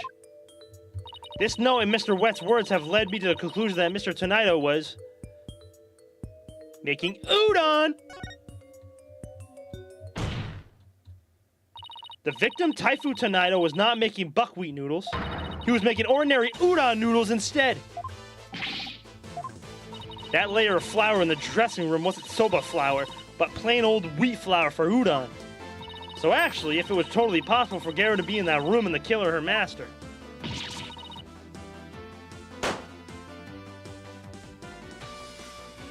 Huh. What? But if that's true, it changes everything. Your Honor, the defense requests that the flour in the room be tested immediately. Objection. But soba noodles were found in the bowl, and the Garo did have a reaction on her hand. How do you explain those things? Well... Even if it were udon flour instead of soba, you still cannot prove Garo committed the crime. But... Don't lose your nerve now. Keep charging forward or you'll feel my blade at your back. Enough with the threats already, I got it. Talk about pressure. Alright, Athena, take a deep breath and go over everything again. Into the mind. Going to revisualize the case from start to finish. I have to find conclusive evidence that Garo committed this murder. Udon.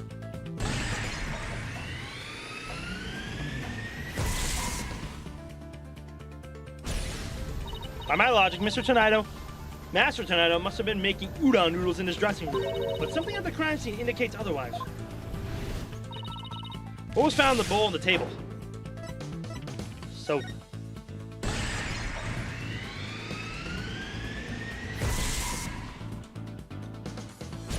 She can come to my prison. Even though the master was making soba, wasn't making soba. Soba noodles were found at the scene. So that means the noodles had to come from somewhere. Wait a minute. One mystery serving of soba noodles, That sounds familiar.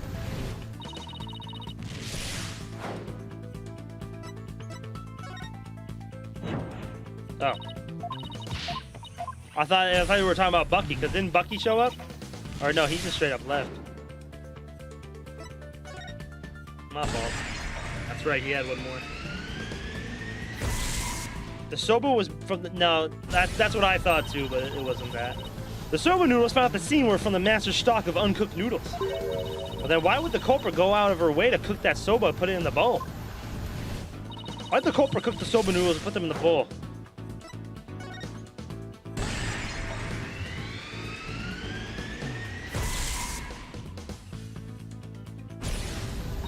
Soba was found at the scene, so that means the culprit must have taken udon with her to hide it.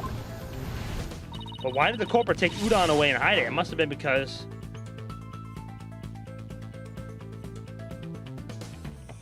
he has a grudge, killed it with the udon dough.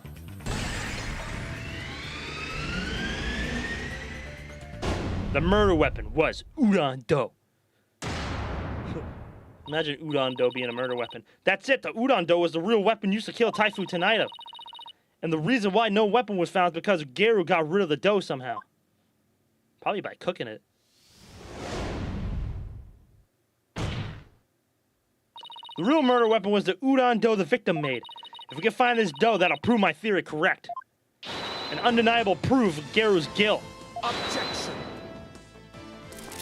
Even if we could find this dough, what makes you think that it would prove she is the one?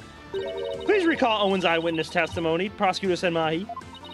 If the injury on Garo's forehead was caused by the victim's knife, then Garo's blood must have dripped down onto the dough used as the murder weapon. That would make the dough pretty conclusive evidence, wouldn't you agree? Ah, but where is this conclusive evidence? Let's hear your theory on where this murder weapon is. Well, it's... If I can't find the answer to the evidence I have on hand, we'll lose this trial.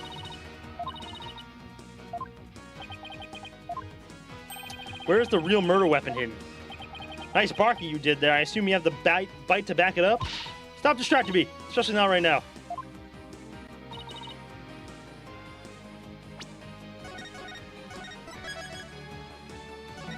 Is that the worst murder weapon we have seen? It might be.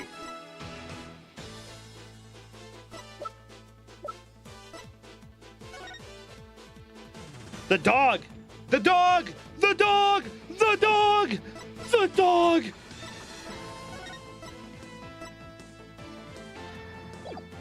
Take that! The dog! Remember? Yeah, she was feeding a shit ton of dumplings to the dog, and the rest got put in the corner of the yard. The dog! No! The dog was an accomplice, Bendy! Put him in jail! Garu! Huh? What is it? I'm just an innocent girl. I don't know anything about a murder. Stuff that cute act in your balloon hat.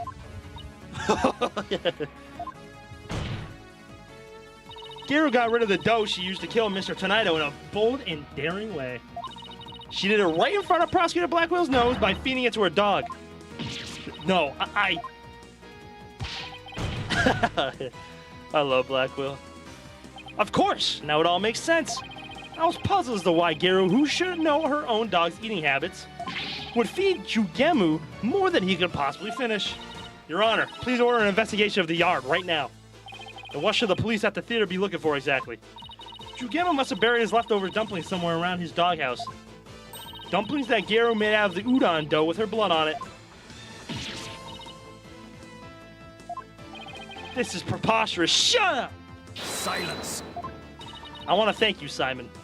If you hadn't kept me going, I might have given up along the way. What are you blathering on about? You still have work to do. Now, by your hand, finish this wretched case off, Athena. You got it. Garu, do you remember what you said would happen when the truth is finally revealed?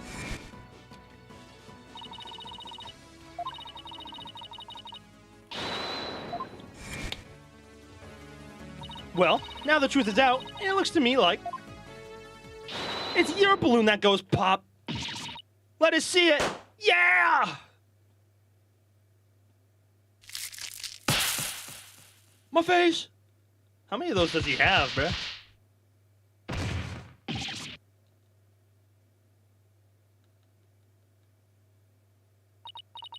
A Rakugo artist. I was the one who's supposed to inherit that name. But then Shisho. Damn. Damn. Damn, damn. Damn. Damn. Yeah, she's really pretty too. Why are my balloons bursting? Addie, are you mad at me? I bet a... Oh my god, I don't want to read this. Y'all can read it for yourself. Oh, wow. No! Wow. They were quite literally balloons, bruh. Oh, wow, bruh. They were quite literally balloons, fellas. We're cooked. Oh, we're so cooked. Are you ready to tell us everything now, Garu? The whole reason I entered the world of Rakugo in the first place. We are so cooked, bruh. Was to follow my father's wonderful footsteps and inherit his stage name. That was the meme I saw? Damn. So you literally saw who the culprit was the entire time, huh? That's unfortunate. God damn it, the devs! Fuck Capcom, I wanted tits! His stage name, you don't mean... Uendo Tonito. That sucks, Jiro. I'm sorry. I knew I wasn't very good at storytelling, but I thought that if I did the stupid balloon thing like Shisho wanted, I'd inherit the name someday. The Master Tonito gave the name to his junior disciple. Yeah. That's why I took my revenge on Shisho during the show celebrating the name's succession. So that was your entire motive? I doubt anybody else could understand, but inheriting my father's name was everything to me. It was my whole reason for living. Of all the days you could have taken your revenge, why did you choose the day of the show? Because I wanted to pay Uendo back for stealing what was rightfully mine. I wanted to pin the blame on him at the show where all the Tonito fans were gathered. But then Uendo tried to shift the blame onto Bucky Wet. And now we know the whole story. There's just one more thing I want to know. Did you know Master Tonaido was making udon in his dressing room yesterday? No, I didn't. When I saw the soba making tools, I was worried about my allergy. But it was only my only chance to get my revenge on the two of them, so I went ahead and did it. So it was a premeditated crime, but in the end, you only went through with it on impulse. Then the allergic reaction on your hand... Is it from touching the soba in the refrigerator with your bare hands? When you were tampering with the crime scene after your master's death? Yeah. By that time, I wasn't clear-headed enough to worry about my allergy. Garu, how could you do all this, you idiot? Garu, I get your desire to inherit your father's name. But what you really should have inherited from him wasn't his name, but his heart.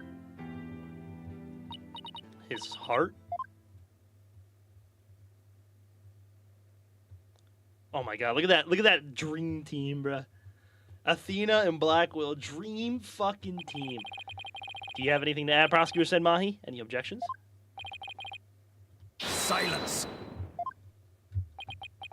Don't say another word. Silence. Yes? That's the first time he's used my name. I shall be sure to remember your name. Really? It seems he finally recognized you as a proper adversary. Thanks! That's all I asked, Prosecutor said Machi. Alright, I gotta piss so bad. I'll be right back. Y'all gotta stare at Athena for a second. I'm not even gonna switch the scenes. I'll be right back. I'm so sorry. I'm gonna fucking explode.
Alright, I'm back. Go piss! Thanks for cleaning up, Bandy. Well, at least I knew she had a breakdown. So it was very possible she was the culprit. Yes, I got cooked, Your Honor. Alright, that's all I asked, Prosecutor said Mahi. It looks like there are no further objections. Bailiff, please bring in the defendant. Bucky! Look, he looks good now. Ah, good. Seems you have made a full recovery. Now then, this court finds the defendant, Bucky Wet, not guilty. Yeah!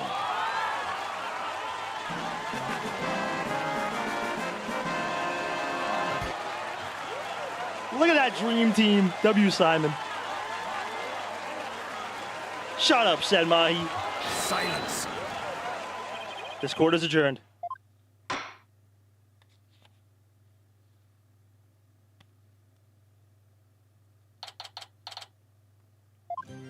Congratulations, Bucky. I'm so glad we found you innocent. Thanks for everything, Miss Chickadee. But it still sucks that you were accused of a crime you didn't commit. Did Uendo have it out for you or something? I don't think so. Uendo said it was a spur-of-the-moment idea he got when he saw the Soba-themed cards. Simon, where have you been? I stopped it at Uendo's questioning.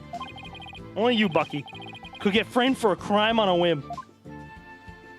No way. I almost got convicted out of convenience? Well, at least you've been completely cleared of all charges, so buck up, Bucky. On a more important note, what I really want to know is, why didn't Master Tonaido let Garu inherit her father's name? What do you mean, on a more important note, Miss Chickadee? Aw, don't be such a wet blanket. Just go with the flow. Now, come on. You think Master was trying to encourage her to quit the entertainment business? No, that's not it. He didn't give the name to her because he wanted Garo to find her own calling in life. To perform whatever she wanted without being bound by her father's name or Rakugo. Making udon was his way of showing his support for her in her new endeavor. So that's why he called you to the theater, huh? To teach him how to make udon. Damn, and now he's dead for trying to be a good father. Because of Black Will alone. This feels like more of like this is more of like a filler case. I mean, because this has literally nothing to do with the main story that's going on right now. I'm interested to see if they're gonna tie this in somehow. Like, I think Black Will might come back for the 5th case, but I don't know. We'll see. This was definitely more of a filler case. So this entire incident happened because of a misunderstanding? How sad. By the way, Garo wasn't the only person Master Tonido was trying to cheer on. Even though the person in question still seems unaware of the Master's intentions. What? You talking about me? Come on, no way. All that old man ever did was criticize my Soba. That's not true, Bucky. There must be a way to make Bucky see just how Master Tonido cared about him.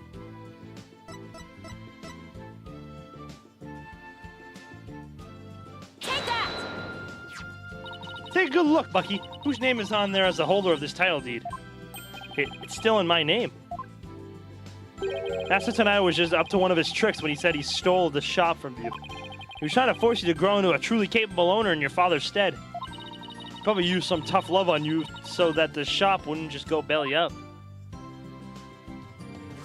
Aw, I see. I never knew. Oh, Master Tonido, I'm so sorry. Keep working hard, Bucky, and pay him back by living up to his expectations.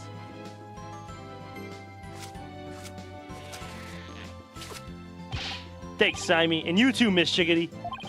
One day my soba's gonna be so good it'll knock that old man's socks clean off. After all, I'm the 4th generation owner of wet soba. Wet noodle number 4. Well, I better get back to my shop. I gotta get ready for the lunch rush. Hold on. Can I place an order for delivery, Bucky? Yes, Miss Chickadee. Could you deliver a bowl of udon to Garo on behalf of her master? You got it. I'll make sure it's got all the TLC Master Tonido with it packed in it too. Thank you. Well, see you. Be sure to drop by the shop sometime. I will, and I'll bring the whole agency with me. Do us all proud, Bucky. I'll have a best soba in town waiting for you when you come. Peace out. Bye, Bucky. It's nice to see somebody giving it their all, isn't it? I wonder if I leveled up any thanks to this case. Don't kid yourself. The trial would have been a spectacle and a half I had not been by your side. You don't know that. For a lawyer who's versed in psychology, you're too full of weak points. You need to learn to analyze yourself more objectively. Or you could just teach you your famous mind tricks, Simon. No. Way to shut someone down, and why not? Because the more pesky lawyers there are, the harder my job becomes. So it's in my best interest for you to remain green forever. Hey! What about what's in my best interest, huh? Besides, weren't you the one who had the wool pulled out of your eyes by Uendo? Must you remind me? How could I have known Uendo would Uendo would do time soba? Hey, speaking of time soba, I just thought of something funny. Oh goody, I can't wait. Okay, here it is. In time soba, why didn't Mon number 9 get counted? Come on, do you know, Simon? How should I know? Because 7, 8, 9. Thank you. I'll be here all week. Rolling on the floor laughing. That I should have known. Come on, let's go get soba or something and go home. Your treat? I'll treat you to 50% of the tab. And don't forget, you still owe me for that manju. Really, Simon? It wouldn't hurt for you to pay for me every once in a while, you know? Quit squawking and start walking, Athena. Those two are cute, bruh. Big sibling type. Hey, wait for me! Aw. I may still have a ways to go as a lawyer. But just like Mr. Wright, Apollo, and Simon before me, I'm going to get there someday. After all, I've inherited their passion for our courts and the law. Je peux le faire. I can do this. Je peux le faire. That was a cute one. I like that. I like that one. W. Simon. I wish that would make Simon become a defense lawyer.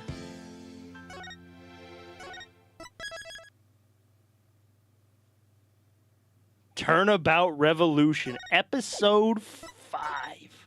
5. We got one more canon episode to go. Have to go and order some empanadas. Yeah, we are done with Ace Attorney right now. We have finished case number 4. That was a cute little one. Like I said, that was more of a filler case, for sure. But I like playing as Athena. Canon, woo! We're back to canon. Yeah.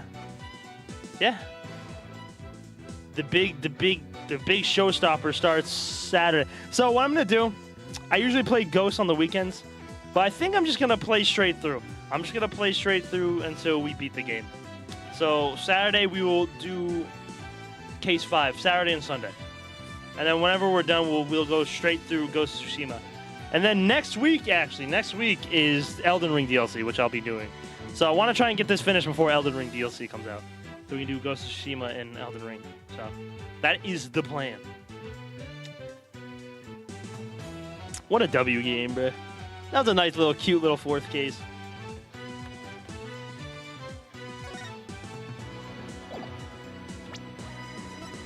Do.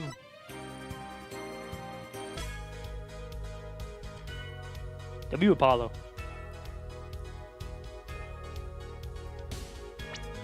Where's our Gavin game?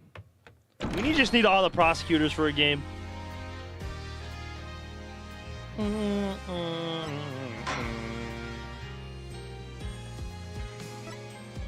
And as our ally, I know, right? Him being a defense attorney looks so crazy, but so good at the same time. Silence. Oh, I love Black Will, bro. Well, he's definitely one of my favorite. Definitely one of my favorites. I think it goes. Honestly, I think it goes Godo as my favorite, and then Edgeworth. Obviously, Edgeworth's a fucking classic, and then probably Black Will.